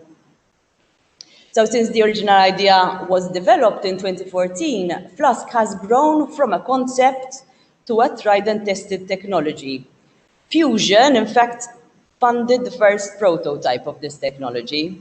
Along with RIDT and Malta Maritime, the prototype testing campaign was supported by the industrial partner MedServe, and recently the University of Malta has also received funding from the European Commission through its Horizon 2020 program for the further development of a hydro-pneumatic energy storage system to be installed as part of a multi-purpose floating platform in Greece in 2022. So this will be a TRL7 embodiment and a crucial step in bringing the technology to widespread implementation. Next slide, please.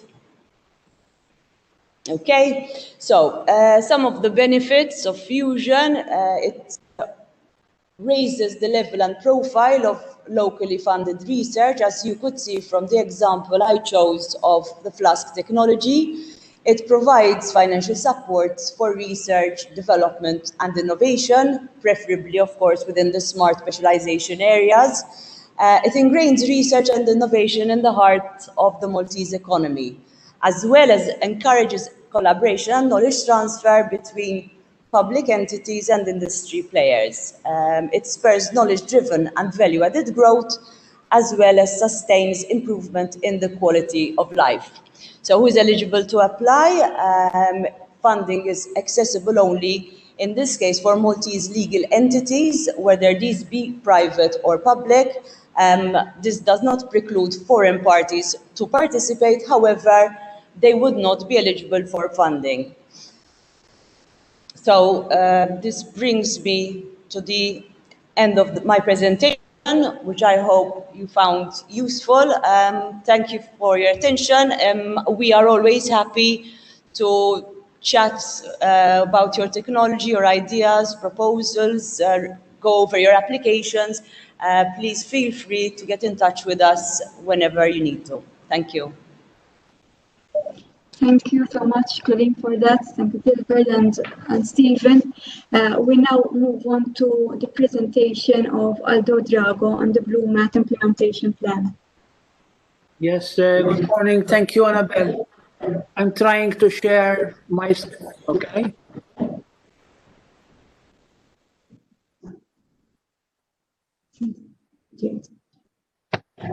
Hey, is that visible to everybody? Yes, we can see it, Aldo. You just need to enlarge the screen. Okay, perfect. So this is going to be a small window on Westmead. Many of you have been involved in Westmead. In fact, this is an initiative that started way back in 2014. And sometimes, you know, we sort of, there is a background. Can somebody switch off all the microphones, please? I was saying this is an initiative which started way back in 2014. An intergovernmental regional scale initiative initiated under the Italian presidency of the European Union in 2014. And it has a very noble aim directed to the region, to the Mediterranean, that is, aiming to advance a shared vision for a healthier, productive, resilient, better known, and valued Mediterranean Sea. As I show in here, it addresses research and innovation, so very topical of this meeting, through a multidisciplinary approach, linking economy, environment, and humans, and therefore touching upon the sustainability of a blue growth approach, involving a very large consultative process, and this is probably a big contribution from BlueMed in the approach used of involving many professionals and many experts. So definitely not a top-down approach, but a bottom-up approach, and therefore sharing the expertise and sharing the knowledge of a large community. There are 16 participating countries, as you can see on the slide, and quite a few non-EU, which is a very important aspect. Partner the Union for the Mediterranean. Let me give you a brief show on the BlueMed story through the various important milestones very quickly, because I do not have that much time.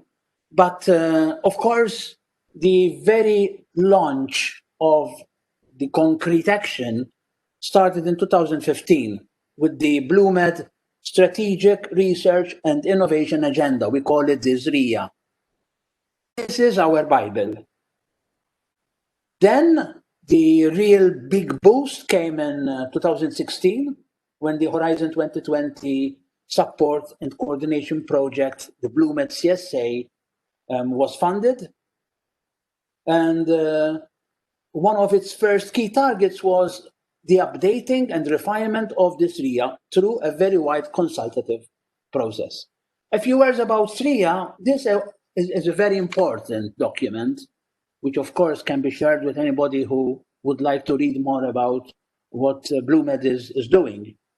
But SRIA really outlines a set of key challenges for the Mediterranean region. And in particularly, it identifies knowledge gaps. Also specific activities enabling blue growth, as well as measures for capacity creation and skills enhancement. Sectors of interest have already been mentioned elsewhere during the morning. So, of course, as expected, the common interests are tackled by many parties. But in BlueMed as well, the interests include ecosystems, climate change, biotechnology, aquaculture, fisheries, tourism, shipbuilding, transportation, observing systems, data, offshore platforms, cultural heritage, spatial planning.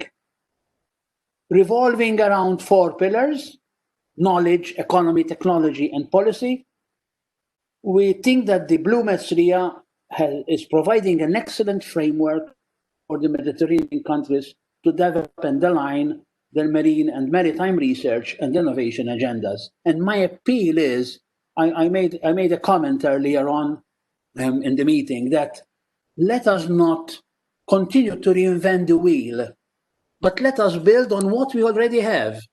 And I think that the achievement of the SRIA and this updating in BlueMed is an important patrimony that we should use in planning the future of our Mediterranean region. So this is why I was really keen to also actually present BlueMed during this meeting. The consultative process was wide. National pivots were selected across the 4 key thematic platforms, and they really animated the BlueMed consultation process with the wide engagement of national stakeholders as well as other key experts. So definitely not a top-down approach, but a bottom-up approach, which involved the engagement of around 250 professionals and experts that were involved. With the signature of the Valletta Declaration in 2017, it was mentioned this morning, this was a major milestone. And the initiative, the BlueMed initiative, could formally open its membership to the non-EU Mediterranean countries, which at that time were not yet involved. And it became steered also by the Euro-Mediterranean group of senior officials, the BlueMed Working Group, which is co-chaired by the European Commission and co-chaired by the Union of the Mediterranean, with the support of the Secretariat of the Union of the Mediterranean itself. So the governance, the setup of Westmead is a really strong one, and continues to have a wide participatory process in all its functions and activities. Continuing with the major milestones, a Westmead pilot initiative on healthy plastic-free Mediterranean Sea was launched, and this is showcasing how to put in practice the SRIA framework around an important thematic that needs to be addressed on a multidisciplinary and cross-cutting level. Indeed, the full SRIA has a heavy agenda with 13 global challenges, 34 goals, and 185 suggested actions, with 15 additional recommendations. This is expected. When you consult people, they all come with their own ideas. And therefore, a prioritization exercise was thus needed, following a very scrupulous and dedicated methodology engaging the Mediterranean countries. And this was the major effort last year, which eventually led to the basis upon the Westmead implementation plan was prepared, which is the major achievement of this year. And in fact, the document which I circulated yesterday is exactly this Westmead implementation plan, about which I would like to spend a little bit more time to explain what it is. Of course, I do not have a lot of time to go into detail, but just to highlight the importance of this document so that people can refer to it, because as I said, it's the outcome of a great effort, and it really synthesizes the pulse of the Mediterranean. And we really hope that all the things that have been achieved and are expressed in this implementation plan can be really come to fruition. But in reality, what this implementation plan is suggesting, it has formulated 13 priority goals, which I'm just listing here. But in the document which I circulated, there are the details on each one of them, which are the goals for each of these priorities. But as you can see, there are 13 priorities overall, out of which 8 are thematic priorities. I'm here showing some of them: pollution, sustainable production and consumption of food from the seas, climate change, tourism, maritime spatial planning, greening vessels, facilities and services, observing system of systems. I put there Malta because in these Westmead priority goals, their development, their continued and more detailed planning and structure was done through a scheme where champion countries were engaged on each of them. And Malta was in fact involved in this one, and in another two. So I myself contributed a lot to this priority goal. The other two thematics involve blue biotechnology and renewable energies. And then there are four cross-cutting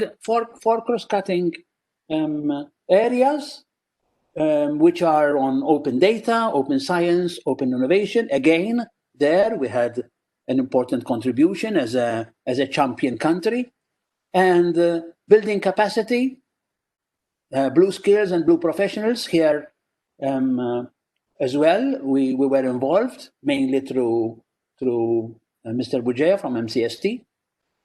Strengthening synergies among science, industry, policymakers, and society, and the transition from traditional maritime economy to blue growth, proposing here how to do it in practice. So the details you can read from the document which I sent you, which is very synthetic but very precise. And it actually also provides in annex the fiches. The fiches are the elaborated plans for each of these areas, serving like guiding documents, all structured in the same manner. And each of the fiches elaborate these thematics in the way of proposing promotional act, which will be done during the Westmead project itself, during the Westmead CSA itself, but also proposing strategic actions, which require longer-term commitment and a number of enabling instruments. So all the details are synthesized into these issues. Looking at the Westmead implementation plan document, which I shared with you, this is how it is structured: the scope, the introduction, a chapter on societal challenge in the Mediterranean and policy synergies, catalog of instruments, but the core is the implementation plan that I was mentioning. Okay, the plan joint actions, which are described in the document together with the fiches. And I invite you therefore to go through this document in detail and to avail of its content and to benefit from what Westmead has achieved. As I mentioned, besides the overall planning, there are the promotional actions and the strategic actions, but also information about how the actions will be achieved, including indicative timing and the indicative tentative budgets. Now, here I'm giving an example of strategic actions, two examples of strategic actions. One of them, the second one in the slide, is relating to observations, to data. And I chose this because this is where I also gave a lot of effort, directly myself, and also because I believe that this is a very important strategic action that overarches over many other initiatives. We speak a lot about data, and unfortunately for many people, data is associated to research. But indeed, data spans not only scientific variables, but by data, we really mean, for example, socioeconomic factors. Data is not measured separately, but holistically. For research, for monitoring, for surveillance, for security, what we suggest in this strategic action is not to collect data in a staggered manner, as we are really doing today for different purposes, but to collect data for multi-purposes, namely using the same data to address different and variable issues, using, however, the common structures. And it was one of the major contributions that we did from Malta into this fiche, namely to introduce the concept that data needs to be collected for various reasons. And the same data, the one which we use for environmental management, for monitoring the health of the sea, for maritime safety and surveillance, and for research in general, could also serve, if made available, free of charge to all potential, even from the private sector, who can utilize the same data to also achieve newer products, innovative products that really base on the use of such data to produce a wide range of downstream services that are fitting to the user needs at various scales and the economy. Therefore, collecting data for the purpose that we need on research, environmental management, and monitoring, and so on, but at the same time, utilizing the same data to boost our economy, and therefore to boost the blue economy growth. I will skip this. These are another two examples of planned actions, and also an example here of promotional actions. As I said, every thematic has promotional actions which are suggested and which will be in fact undertaken by the BlueMed CSA directly itself. Here, for example, I'm showing two very important promotional actions. One is related to blue biotech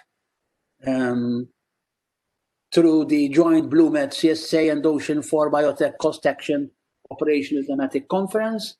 Another important promotional action, the OECD and IOC BlueMed Joint Conference on Ocean Economy and Innovation. These are all promotional activities within the thematics that will lifetime of the BlueMed CSA. But then there are the more strategic actions. Plan, as I said, which will, however, require a longer-term commitment beyond BlueMed CSA itself. And here, in the fiche,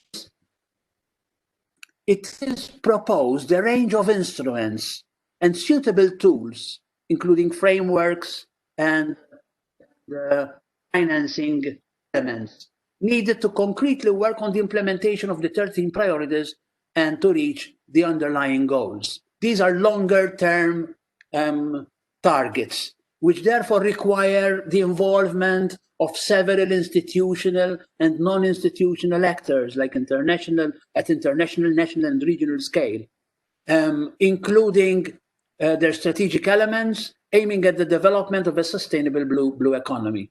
So this is an opportunity which requires the proper alignment of the different actions and the coordination of the different stakeholders.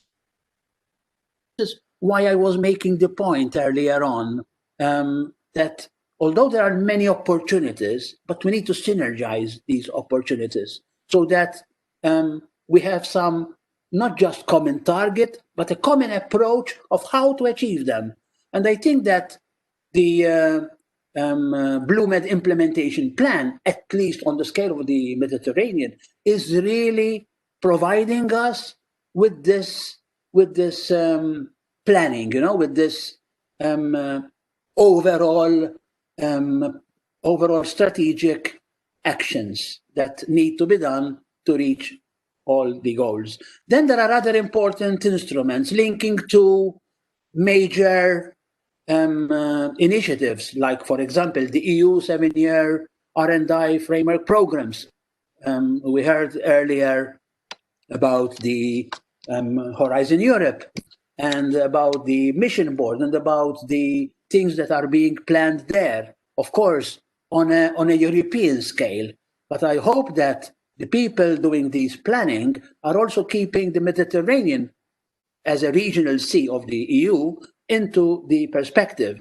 And I hope, therefore, I've been promoting this in the GSO BlueMed working group for the mission board to really take stock of what BlueMed has achieved and what BlueMed is proposing, so that we synergize, so that we build on what we have already achieved.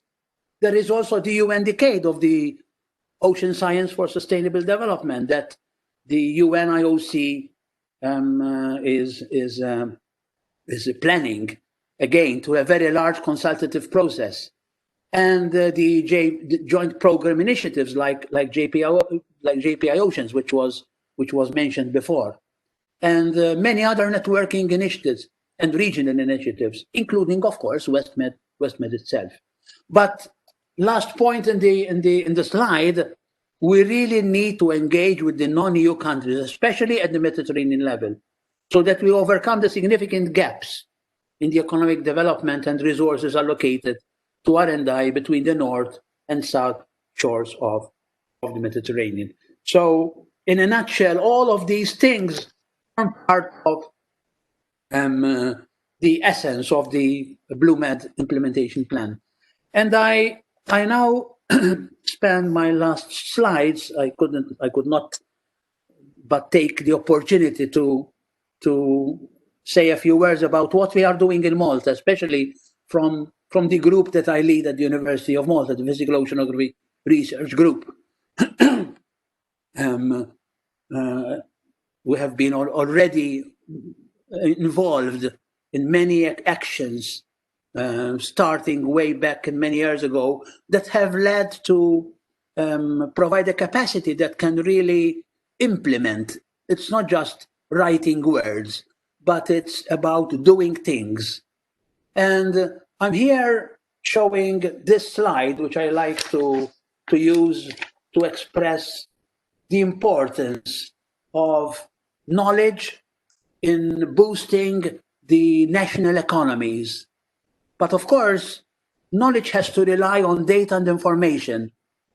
And we require human resource, the skill, to translate data and information into knowledge and then into innovative applications, namely to then boost the competence and thus excellence of our marine and maritime economy. And this is exactly the schematic that needs to be followed in order to put blue growth into practice.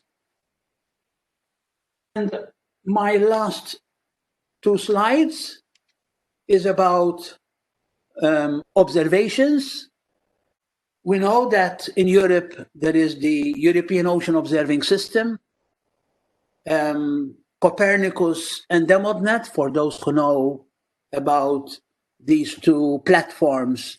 They have done a lot of work in the sense of providing essential data on European scale and regional scale. They are an important starting point, but there is also the need to go closer to the coast, to reach the local scale users. And this is one of the endeavors that we are doing through the Physical Oceanography Research Group, in the sense of supporting our Maltese islands into building the national system for ocean observations. We believe that indeed we need to have national systems, not only for ocean data, but for data in general, as I explained before. But governments need to support these national systems. And these national systems for data collection needs to be sustained through a long-term commitment by governments. And this is something that we are also trying to promote on an international scale, and is embedded into what is proposed in the observations thematic under the BlueMed. Speaking about the Physical Oceanography Research Group, there is a presentation later on from Dr. Adam Gauci, who will be highlighting in more detail.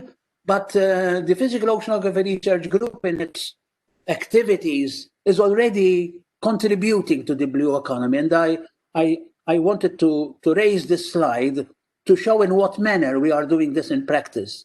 Basically, we introduced operational oceanography in Malta. We run a number of real-time meteomarine observing stations. These data are useful not just for research, but to provide information to responsible entities like the Armed Forces of Malta, like Transport Malta, like the Environment Resource Authority, and so on. We publish daily forecasts of sea state, hydrodynamical parameters, and weather, and also specialize in the delivery of services even to the common people through media like smartphones. As I said, we serve the national stakeholders. We are also introducing the concept of the National Marine Data Core Service, namely to establish in Malta a Copernicus-like system where data can be organized and be made available free of charge to all those who can make benefit of it.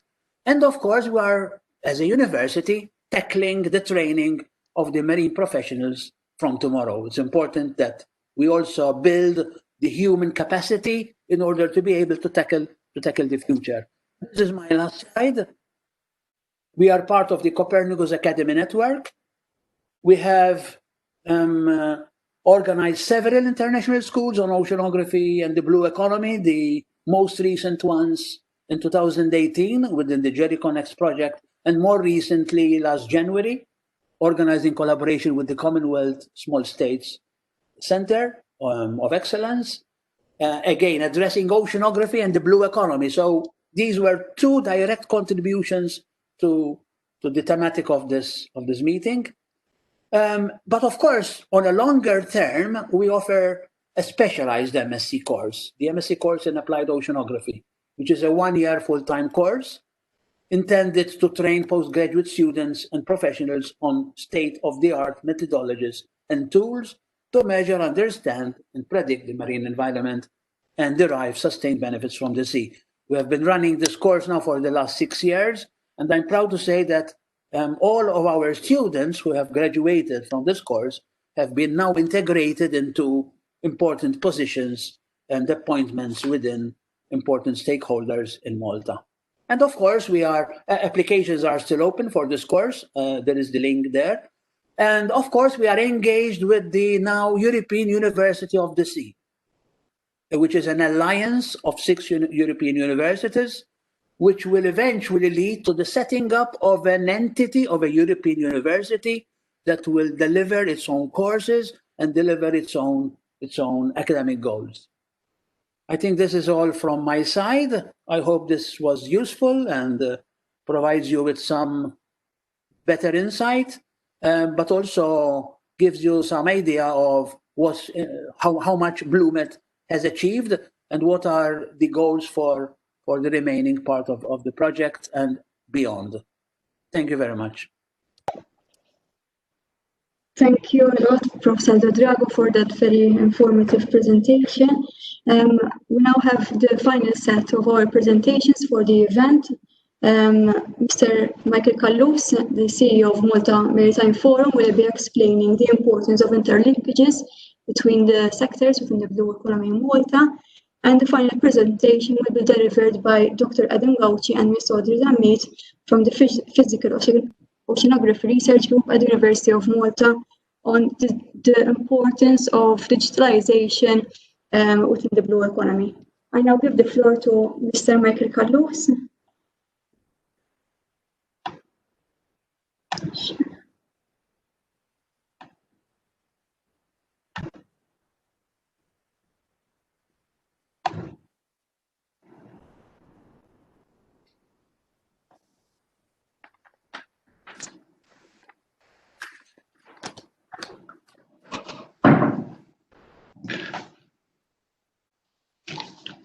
Good morning to everybody. My name is Michael Kallus, representing the Malta Maritime Forum.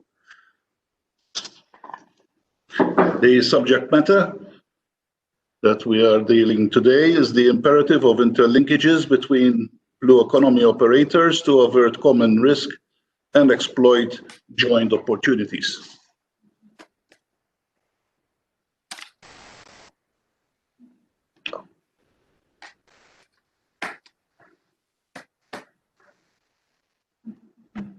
So, what is the blue economy? Based on the slide we have in front of us, conservation and sustainable management based on the idea of healthy management, based on the idea that health ocean ecosystems are more productive and fundamental to sustainable ocean-based economy. But first we start with who are the Malta Maritime Forum. The Malta Maritime Forum was set up in October 2015 with the mission was to serve as a common platform for those Malta-based entities who are involved in the maritime, logistical and transport sector of Malta. It's a voluntary organization based on the laws of Malta. Under the registration number is VO1244. The objectives of the Malta Maritime Forum is to promote the interest of the Maltese maritime sector, to assist in the development of new maritime activities, to promote research, education and training within the Maltese maritime sector, to act as a constituted body so as to consult and be consulted by government in the development of public policies that can have a bearing on the Maltese maritime sector. First, we start with the blue economy from a European perspective, just to understand better what this is all about. The main results in 2018, with a turnover of 750 billion, gross value added to 118 million, representing about 2% of the EU economy. So in reality, it's not a big part of the EU economy, but it's a significant part of it just the same. Gross profit, 94 billion. The blue economy employs 5 million people. Net investment in tangible goods, 14 billion. Net investment ratio, 22%. Average annual salary of these 5 million people is nearly 25,000 euros. The activities, the main activities are marine living resources, marine non-living resources, marine renewable energy, and port activities, shipbuilding and repair, maritime transport, coastal tourism. And the graph there shows basically the importance of each sector. And as one can see, coastal tourism is one of the more important sectors due to its revenue and employment of people. Established sectors compared to 2015, between 2015 and 2018, there was a growth in coastal tourism by 40%, shipbuilding 19%, offshore wind by 13%. Highest employment growth, coastal tourism plus 45%, offshore wind plus 15%, port activities plus 5%. What are the emerging sectors in Europe at the moment? The blue bioeconomy, the algae sector, generated an estimated turnover of over 250 million in 2018. Ocean energy, 70% of global ocean energy. Desalination, 1,500 plants in the EU producing 7 million cubic meters of water per day. Maritime defense generates over 177,000 jobs. Cables, 278 cables spanning over 1.2 million kilometers globally, 105 cables connected to EU. Research and education, marine observation, offshore wind. Now we turn to Malta, which is our subject. The importance of the blue economy in Malta. The marine environment represents one of Malta's major resources. We are an island, and obviously the sea is an important element of our economy. The coastal area is approximately 1/5 of Malta's land area, and the marine area is around 13 times larger. In view of this, Malta launched its IMP in 2014 with the scope to provide renewed focus on maritime and marine activity within a European blue growth framework. To highlight the importance of this sector, various studies have attempted to estimate the economic contribution of the Maltese maritime sector. According to the European Commission, using 2016 data, the Maltese blue economy, employed 10,400 people and generated 406 billion in gross value added. The maritime industry, including the blue economy, represents 14% of Malta's GDP. So we know that it's a very important sector for Malta. EC data indicates that although Malta compares well, there is still potential for further improvement, especially in terms of productivity. Quantifying the Maltese maritime sector. Maritime services sector, marine and coastal tourism, transportation and transshipment, port and maritime logistics, shipping services, repair and building, oil and gas and renewable energy, high-tech services, research and development and marine engineering, defense, cables and other infrastructure. Maritime resources sector, fisheries and aquaculture, biotechnology and blue pharma, food processing, mining and quarrying, the use of marine water for waste, water disposal, and water abstraction. Here we have a graph of the economic contribution of the maritime sector through employment. And there we have the various average growth between 2012 to 2018. Majority of jobs are within the warehousing and storage sector, although the sector has registered minimal growth over the last few years. Most of the growth in employment is in the maritime education sector, although the number of jobs remain relatively low compared to other sectors. Strong employment growth has been registered in the provision of services to the sector, ship repair and manufacturing of vessels. Economic contribution of the maritime sector value added. About 50% of the value added in the sector is generated through warehousing and storage. Strong growth in value added has been experienced by the maritime education sector, manufacturing of vessels, ship repair, and aquaculture. And this is in terms of contribution. Linkages of the sector. And this is quite important because although we look at each element like a silo, it's an ecosystem which every sector is linked to the other. For example, when a vessel comes to our port, a number of services are put in place. One requires the cargo itself will probably serve other sectors in the business and the chain. The importance of the sector is also evident when one considers the multiple economic effects it has across other sectors within the economy. While the sector generates almost 12,000 jobs, when one considers the business-to-business activities caused by the direct expenditure of the sector, as well as further expenditure rounds due to income generated by the sector, the total number of jobs increase is to over 20%. This is the multiplier effect, because the direct business generates also artisans who indirectly are employed to serve the main purpose. This is really seen, for example, in shipbuilding and in maintenance and repair to ships and cargo equipment. Likewise, the value added by the sector is about 850 million, but multiple expenditure rounds generated by the sector due to its sector interlinkages leads to an increase in value added by a further of 2.5.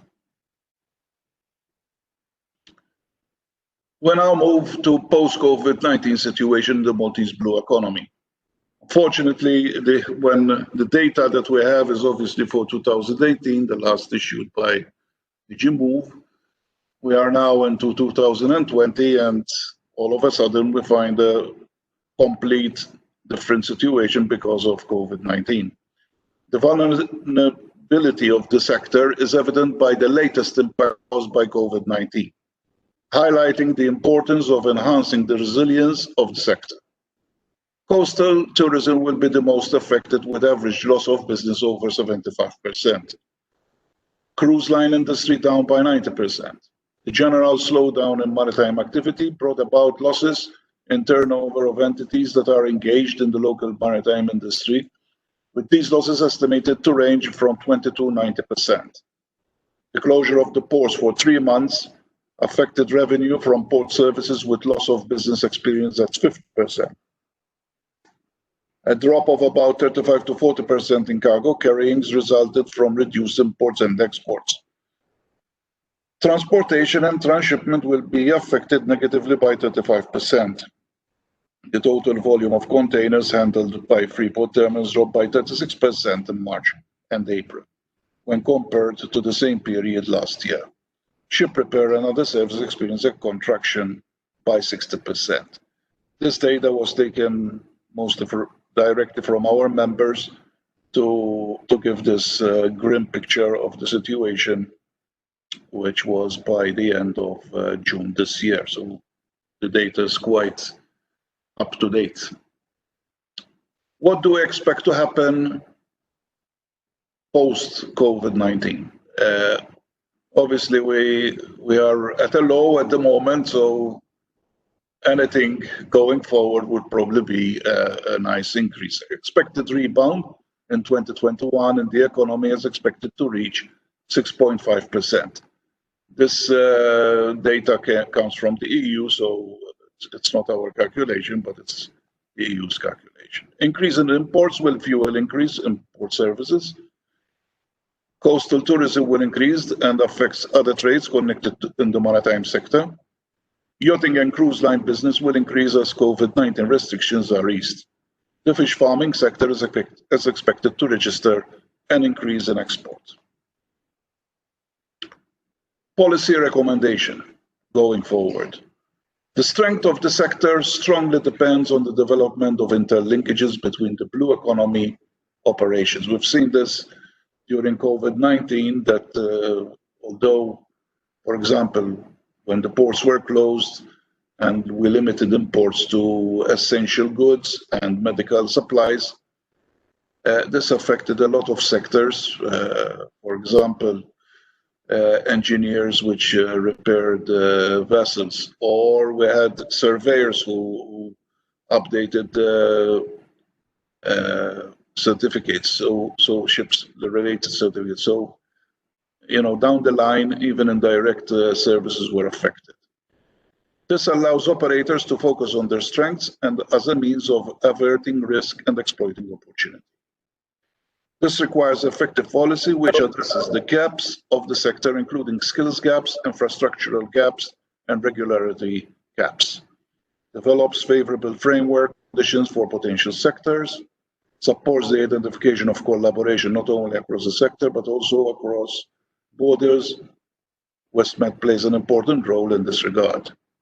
Addresses the changing needs of the sector, particularly in terms of ensuring that the expansion of traditional activities and the deployment of new economic activities that do not pose additional pressures on the marine environment. This is particularly important in the light of the European Green Deal, which will see funds channeled towards addressing the objectives of the deal. This was highlighted by previous speakers in this conference, giving a lot of detail to what the European Green Deal means to all of us. I thank you very much for listening to my presentation, and if you have any questions, later.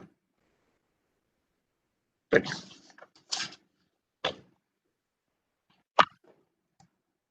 Thank you for that, Michael. I now welcome Dr. Adam Gauci for his next presentation. Thank you. Annabelle, can you hear me? Yes. All right, maybe. Can you switch on your microphone? Because I'm hearing myself. Perfect. Yes, I'll try to be quick because I know that the participants probably prefer some plate of pasta in front of them rather than my screen at the moment. I'll be sharing this presentation with Miss Audrey Amit, who, don't worry, she's more than 2 meters away. She's in a totally different location, so everyone is safe. Our presentation is a little bit different than the ones we've been hearing all morning. It's a little bit more technical. It's not on the calls which are available or the funds, but what we do with the funds themselves.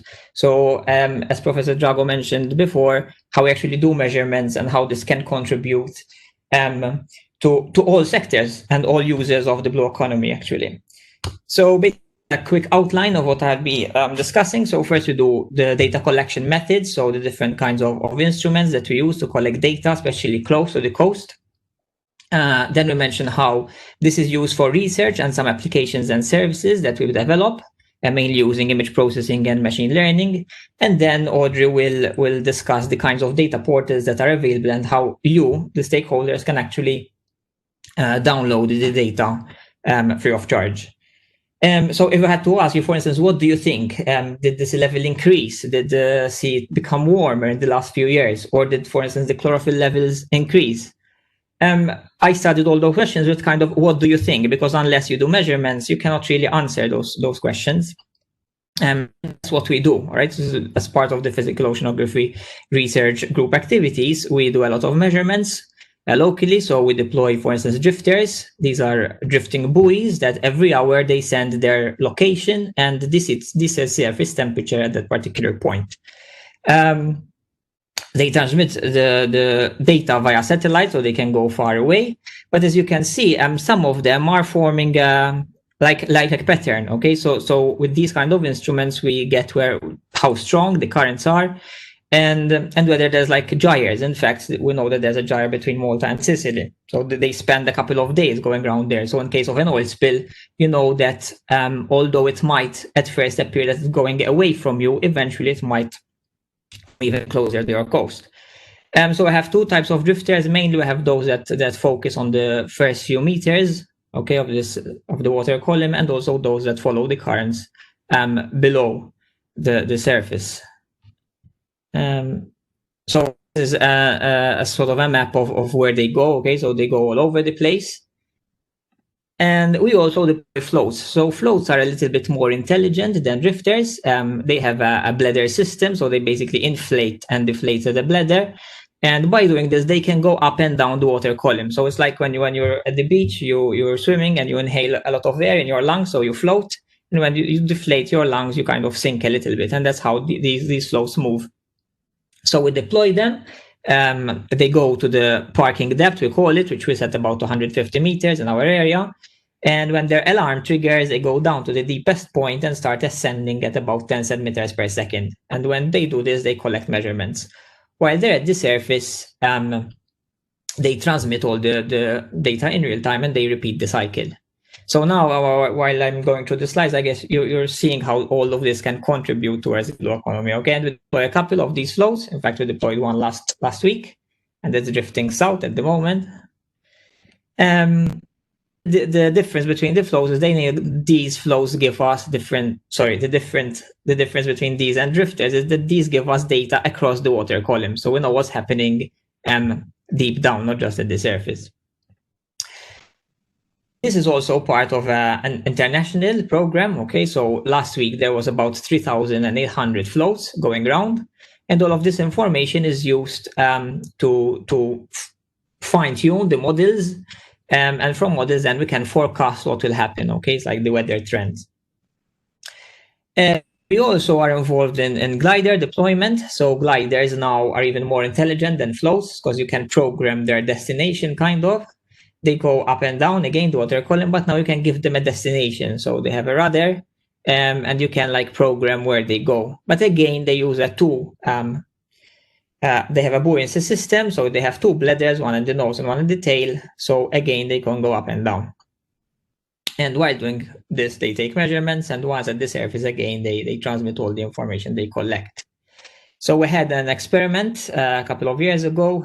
We deployed a glider that went south up to the territorial waters of Libya and then back up. So we did these transects, and we collected some data, which was not collected before, because this is quite, we don't know a lot of information of what's happening in this part of the Mediterranean.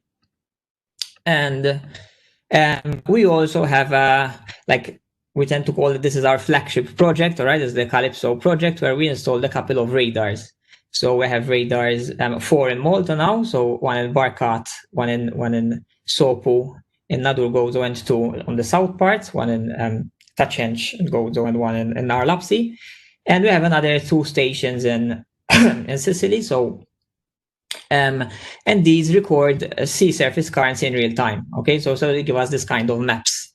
So as I said, we started these installations of these radars back in 2012 with the Calypso project, and now we follow this with the Calypso South project.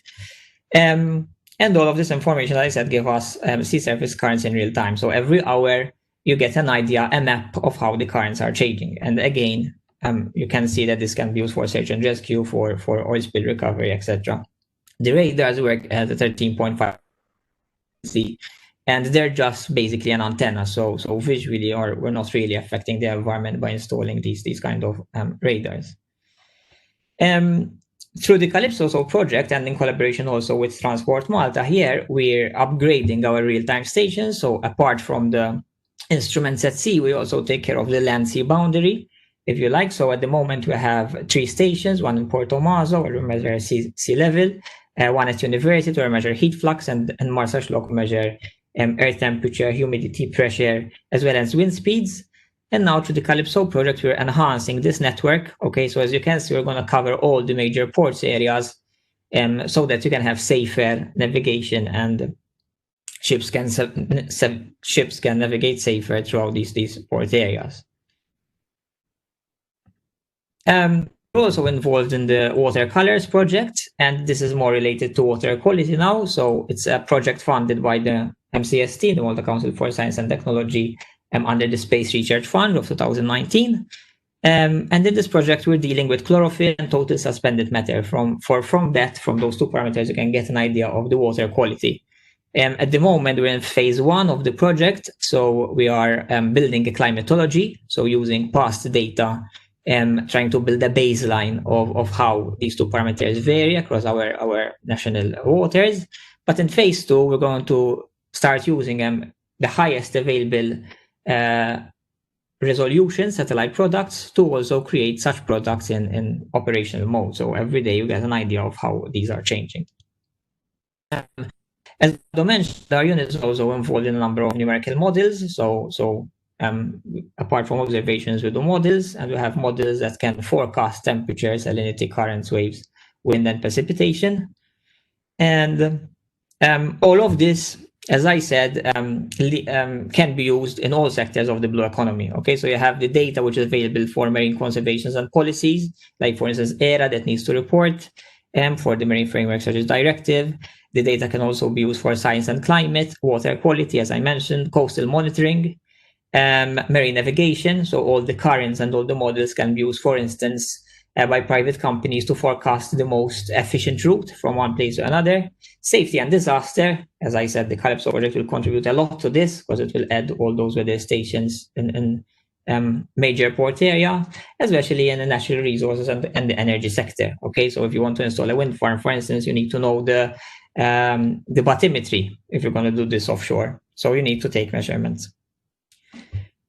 Then these are the users. Okay, so you have the government, public agencies, research institutes, national and local authorities, oil and gas. So as Aldo mentioned, not just for research we collect data, but everyone can use this. And that's what leads to a circular blue economy, right? So we collect data not just once, but it can be used by a number of users. And so apart from generating data or collecting data, then we analyze data. So we try to use some fancy techniques. So currently we're exploring underwater noise. So we deployed an underwater noise meter, where there we're actually measuring the trend. You can see at the bottom graph are the 2 frequencies that are required by the Marine Framework Strategy Directive. And in the top graph, you can see the noise that we measure every 5 minutes. So you can see that at some points in time, you have quite noisy environment. Again, to the bottom graph, you can see that there's a temporal variation. So at night, it's less noisy, right? This was a Friday, a Saturday, and a Sunday. So that's why you see those peaks. And we also try to do some activity related to marine pollution, both macro and micro plastics. This photo is just before the stairs that takes you down to Riviera, so beware of nerdles. I really like this. And we're involved in activities that relate to floating litter, seafloor litter, as well as microplastics. Okay, so for the microplastics that you find on the beach and the sand, and we developed an algorithm that can give you the size, the roughness, and the color of each particle, and this remove the subjectivity from the process. Because before, like if I give a microplastic blue, someone say no, that's a different color, for instance, like gray, for instance. All right, so it was quite a good technique. We also use aerial drones, so we fly these in predefined transects. We collect a lot of images, and from these images we generate an orthophoto map. And by AI we get where the litter is, and we produce these kind of hotspot maps, okay, where litter accumulates. And we also try to see what's underneath the surface, okay? So we use drones as well, but now marine drones to find where plastic accumulates in the coastal areas. You can see there's a plastic bit. I don't know how the videos are appearing, but I hope they're okay. And we're also, like, this is still work in progress, but we're collecting all the jellyfish images that we obtained from the Spot the Jellyfish initiative. So this is led by Professor Alan Degdoon as well. So I'm sure you've seen these posters across the bays. So if people spot a jellyfish, they can submit a report with the amount that they saw, the type, and a photo preferably. So we use all those photos to train the computer to learn where there's a jellyfish and what is it. Okay, so hopefully this will be published soon. So we're getting quite good results. So now eventually we'll integrate this with the system so people can upload a photo and it automatically tells them what the jellyfish is, how they can treat, whether if they were stung or not, etc. And now I'll give the floor to the very charming Miss Audrey Zammit, who will present the data portals that are available from where you can download all this data that I mentioned.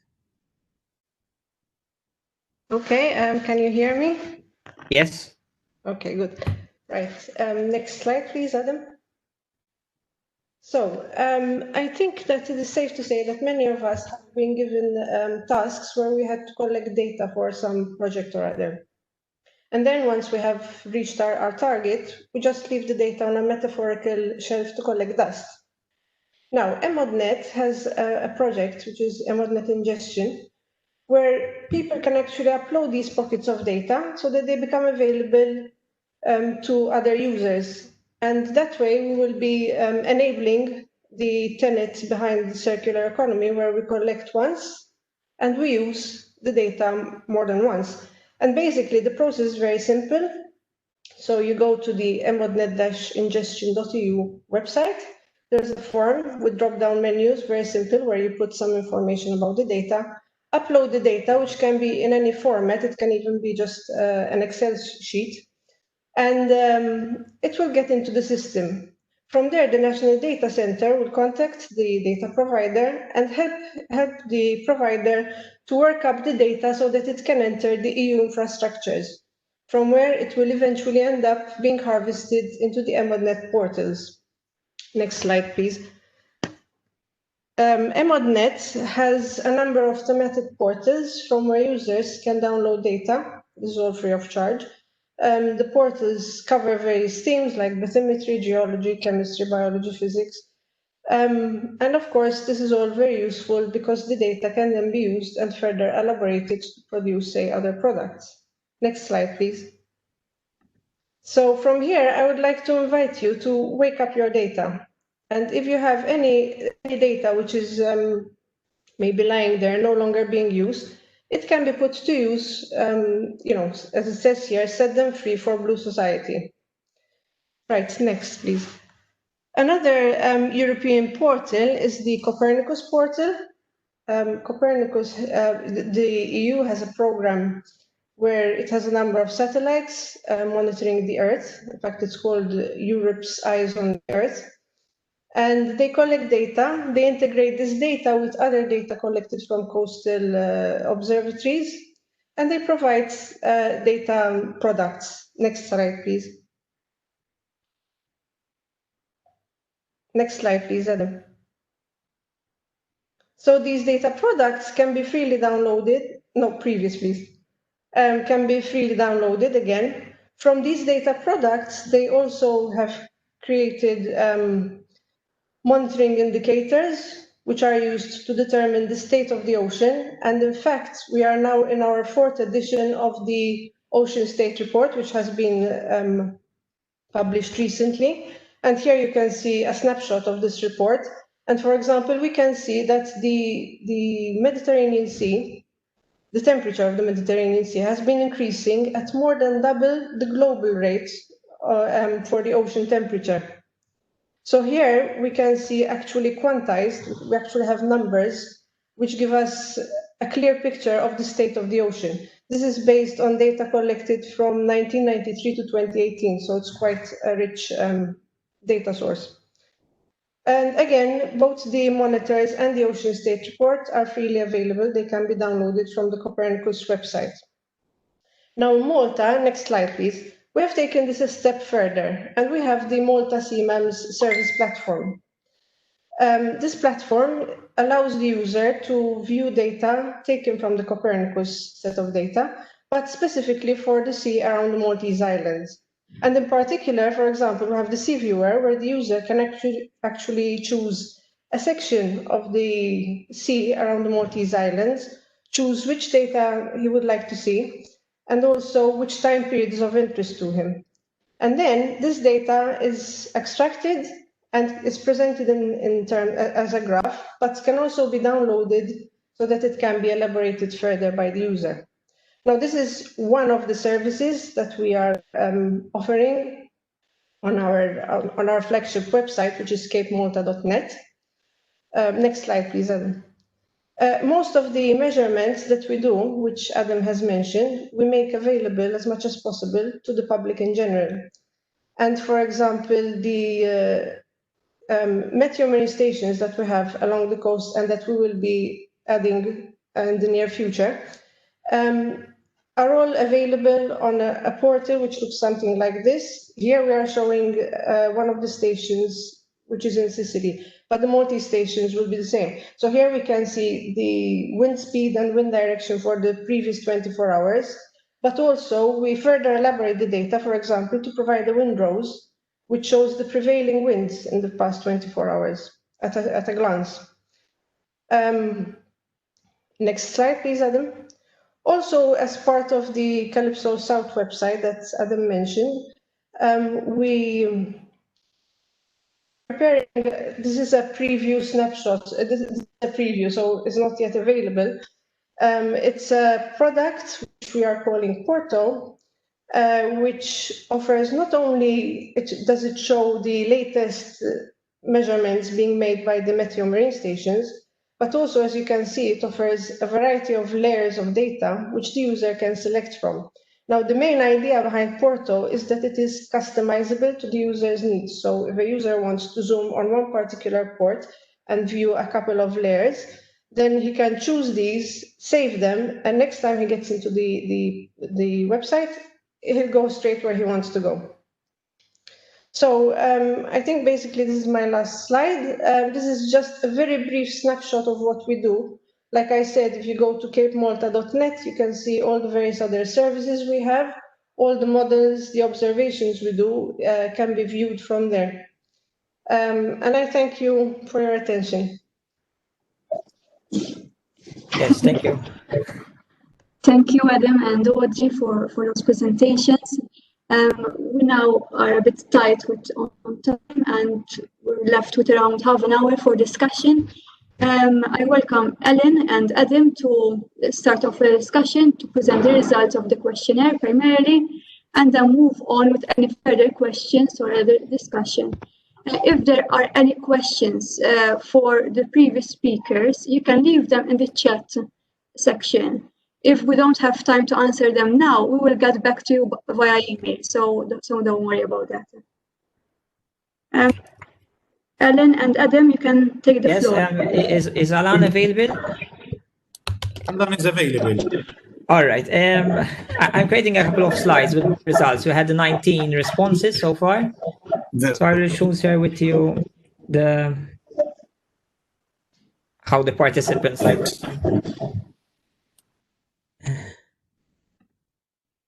Okay.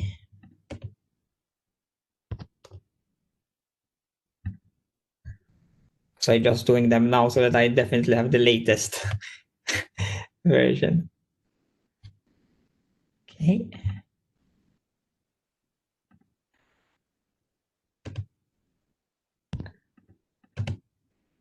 Okay. Pop.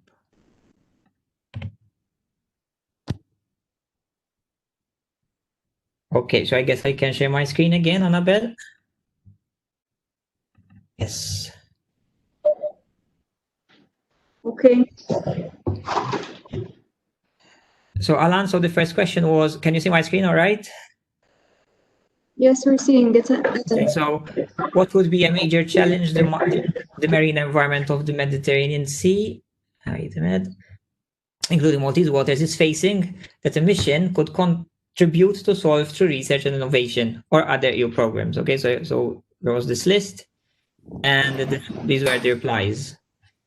So most of them said that the plastic and marine litter were the highest.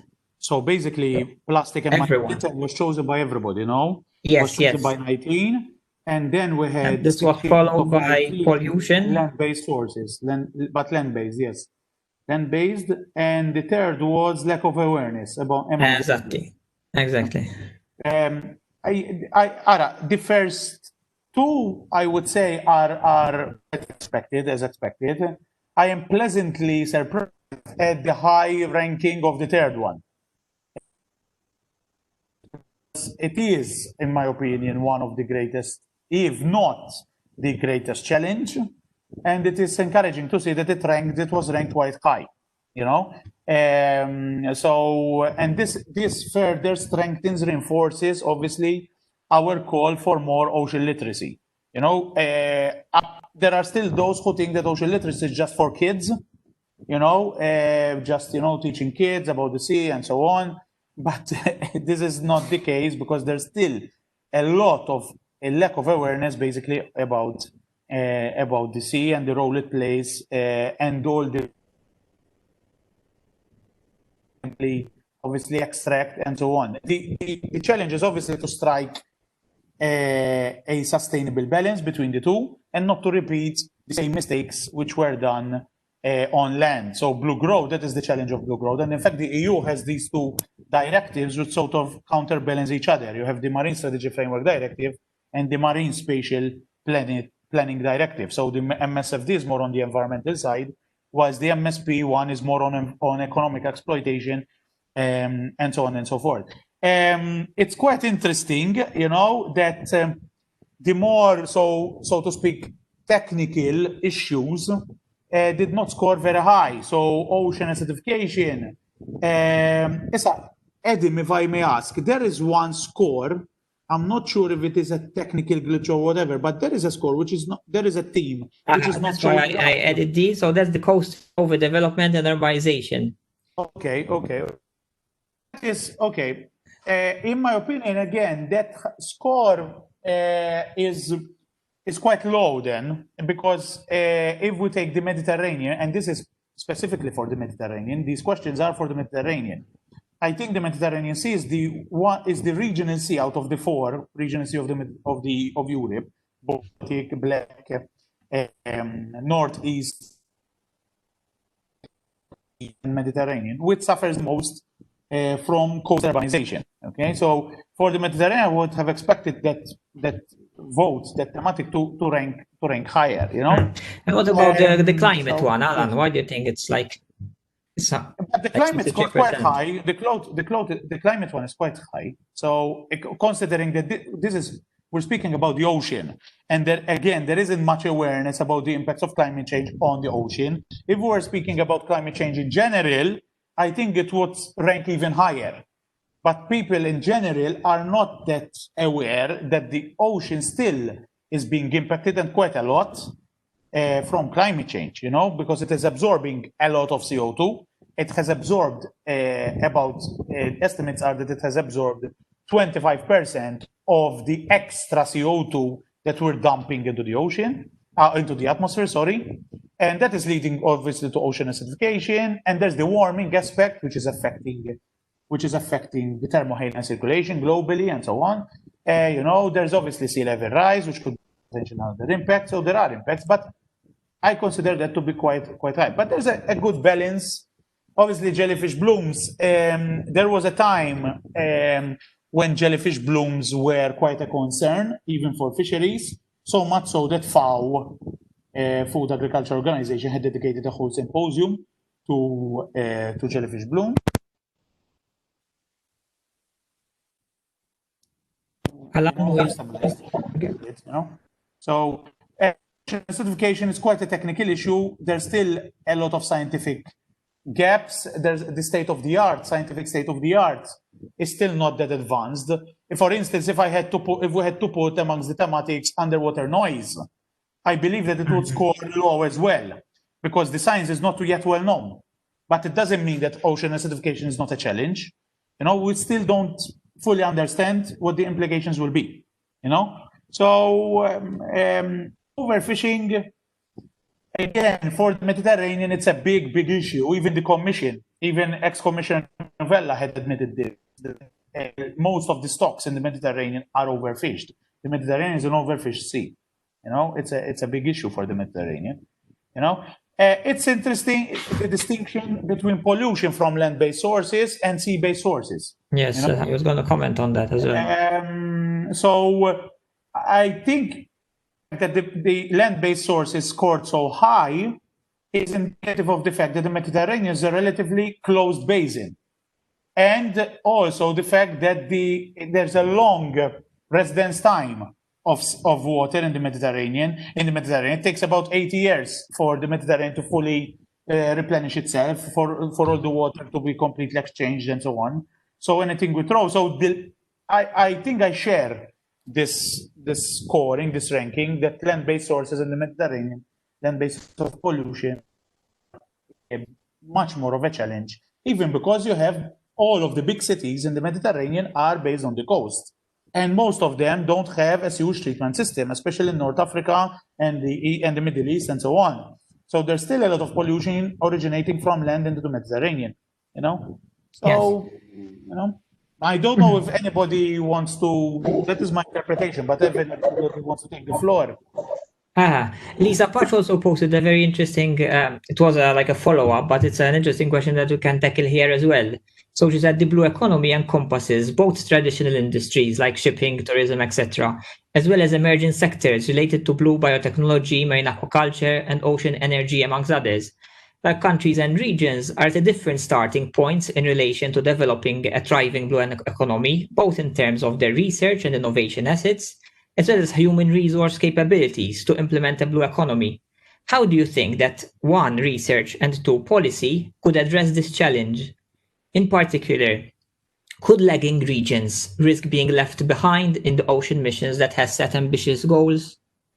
Yes, this is a very valid point. I would say that it's, even though the ocean mission, I use the term ambitious in my presentation, as such, it's not the mission board which is setting those targets, because that much before the mission board, there was the blue growth strategy, obviously, of the EU, which is pushing those five pillar sectors that Lisa mentioned.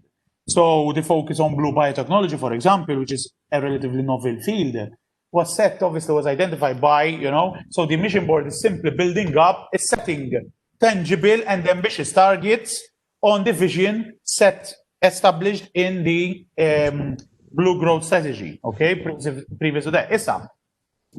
There will never be an even playing field, that there will always be countries which will obviously, be way ahead than other countries. I think we should all strive to bridge that gap between countries, but I don't believe, as I'm being pragmatic, that we can fully bridge that gap between countries. If research and policy, I believe that research has a bigger chance of bridging the gap, because if you see, for example, when you have these calls, these European-wide calls, you get institutions from different countries, and obviously they will bring the deliverables from those projects in their respective countries. So I think research is a much more open platform than policy, because policy, you have national jurisdictions in the way, even though there are European policies at European level, but it's quite a tricky to get those European policies trickling down into national policies and being transposed into national policies. It's not just European directives which need to be transposed into national laws, So I believe that research stands a better chance, research and collaboration. I would widen that, okay? Research and collaboration is better placed at bridging this gap between countries. But if you look, for example, at JPI, just this instrument, that most of us are familiar with, you see that some countries are budgeting quite big sums for this joint programming, whilst other countries are not budgeting anything. So Malta, despite being small, I commend Malta that it's actually managing to follow quite a large number of these calls and to budget even those small sums, but it's following them. I believe that's also true for the Martiera call, right? Exactly. So in July, there was a new call which opened, which was on technology. I think it was a joint programming as well call. And you see some countries, our Italian partners, which we normally collaborate with on project, they were quite perplexed that Italy, they cannot participate because Italy did not budget any funds for this blue, I forgot the exact name, our MCST colleagues who are following probably can provide the name, but blue, it was a blue biotechnology call. And West Malta actually is in, so they actually look up at us, even though we're a small country, that we are following these various calls wherever possible. Yes, I don't know whether we can take some feedback from the participants, or they can use the chat. In the meantime, we can move on the second. Let's move to the second one, yes. And then question, exactly. So why are the most Mediterranean, including Maltese citizens, not aware of such challenges? And how could a European mission on the ocean seas best engage them? And a lot replied by a combination of these. So I had lack of information provided by public institutions, lack of information provided by scientists, or low priority given to such issues by citizens. So all of those. But as a scientist, and I think yourself, Adam, I think you might share the same opinion. I'm very happy that the red slice is non-existent. It's exactly. Okay? So I think as scientists, we are providing information. Okay, we're sometimes accused of not speaking in a language which is understandable. Exactly. So that's the yellow slice, which is also not very big. Exactly. But I tend to agree that we need to do more to actually translate scientific jargon and the scientific lingo into obviously policy briefs, so language which is understood by policymakers, but even into the layman's. But the lion's share, the predominance of the green slice shows that we basically selected the right options. We didn't miss any potential reason for so a combination of all these. That is what it's saying basically, that we need more information out there, that the European public is yearning for more information, and information that they can digest, not obviously in scientific publications, because scientific publications, they just reach the scientific community. Okay. Yes, and public and scientists and policymakers should obviously work much more to make such information available to stakeholders and to the public in general. Okay, thank you. Maybe we should move to the third one. So how should the European mission on the ocean seas be designed to engage Maltese and Mediterranean citizens in tackling the major challenges faced by the Mediterranean marine environment? And again, here the biggest share, which was, moving the chat a little bit around, was of 84%. That is, invest heavily in promoting blue growth. So that was the major one.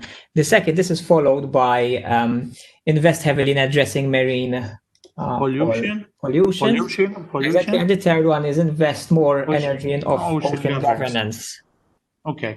Now, I am encouraged by the fact that none of the options got a 0 score, and none of them got actually a very low score, because you see that at least the minimum number of scores was 5. So again, all of them were considered highly by participants, which is good, because all of these options are obviously important.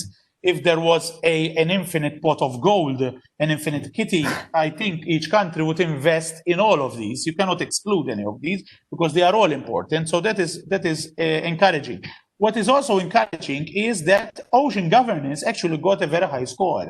Because again, I was under the impression that ocean governance as a term was quite elusive to many. Ocean governance actually is, you know. Exactly. We speak a lot about good governance, public, even in the political narrative in this country and in all countries. Governance is mentioned a lot, you know, when we speak about good governance, ombudsman here and there, and so on and so forth. But when it comes to ocean governance, we're not that yet familiar with the term. So again, that is encouraging, you know. I will obviously pass on these messages to the mission board, to the commission. I believe that we should leave the link open, active till Monday. So any of you who have not, who hasn't yet given his submission, as we've said, it's just 3 questions, multiple choice, so no open-ended questions. It takes a couple of minutes, probably 3-4 minutes. You know, because if you feel strongly about one question or another, now is time to affect, obviously, to influence the vote one way or another. So that next week, since Tuesday is a public holiday, on Wednesday, I will pass on the results to the commission. So please, let's try to get those numbers up. If we manage rather than 19, if we have managed to get 25, at least to get half of the participants registered for this group, for this meeting, to participate, that would be really, really good, you know. Great, thank you very much. I don't know, Annabelle, whether you want to make some concluding remarks, maybe, or the other participants. Yes, if there are any further questions, please do go on and ask them. I'm monitoring the chat, but there is not a lot of activity. No. Hi, Annabelle. Can I just say a few words? Yes, sure. Go on.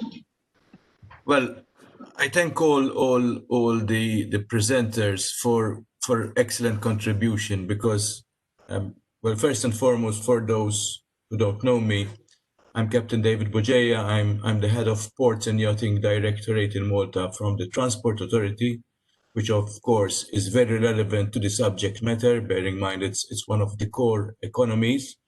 And I am extremely pleased because I can see that within the local context, something that I have always argued about is the valid interaction of studies and scientific development and research with the industry. I'm very pleased to know that we are having a very tangible, practical approach, because some of the things that are being done and researched and developed in Malta are very useful and complement our industry.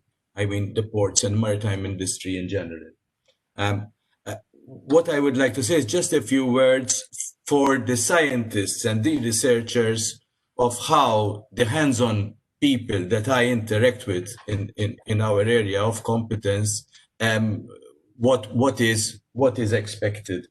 I think especially after learning from this COVID situation is that any developments need to keep in mind business continuity as much as possible for the sake of retaining the current employment, of possibly creating new employment, and also of possibly retaining quality employment. I think this is all very important. And the other aspect that sometimes I face with industry is that industry is very much in favor of a Green Deal initiative of sustainable development, but the startup, the capital costs, and also the reception from the end consumer, it ends up all about being about commercial viability and cost. And sometimes there is a challenge. Just to give a practical example, in principle, a lot of people are in favor of electric cars, but the cost, maintaining them, some associated risks with having an electric car is something that is still putting the consumer in a reserved position.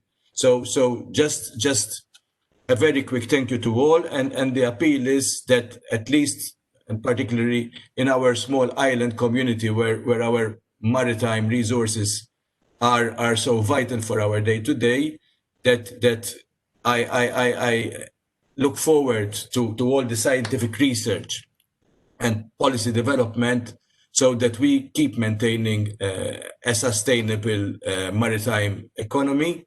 And also because within the context that recently I have been tasked to take over the functions that were previously delegated to the Malta Maritime Agency, being the integrated maritime policy.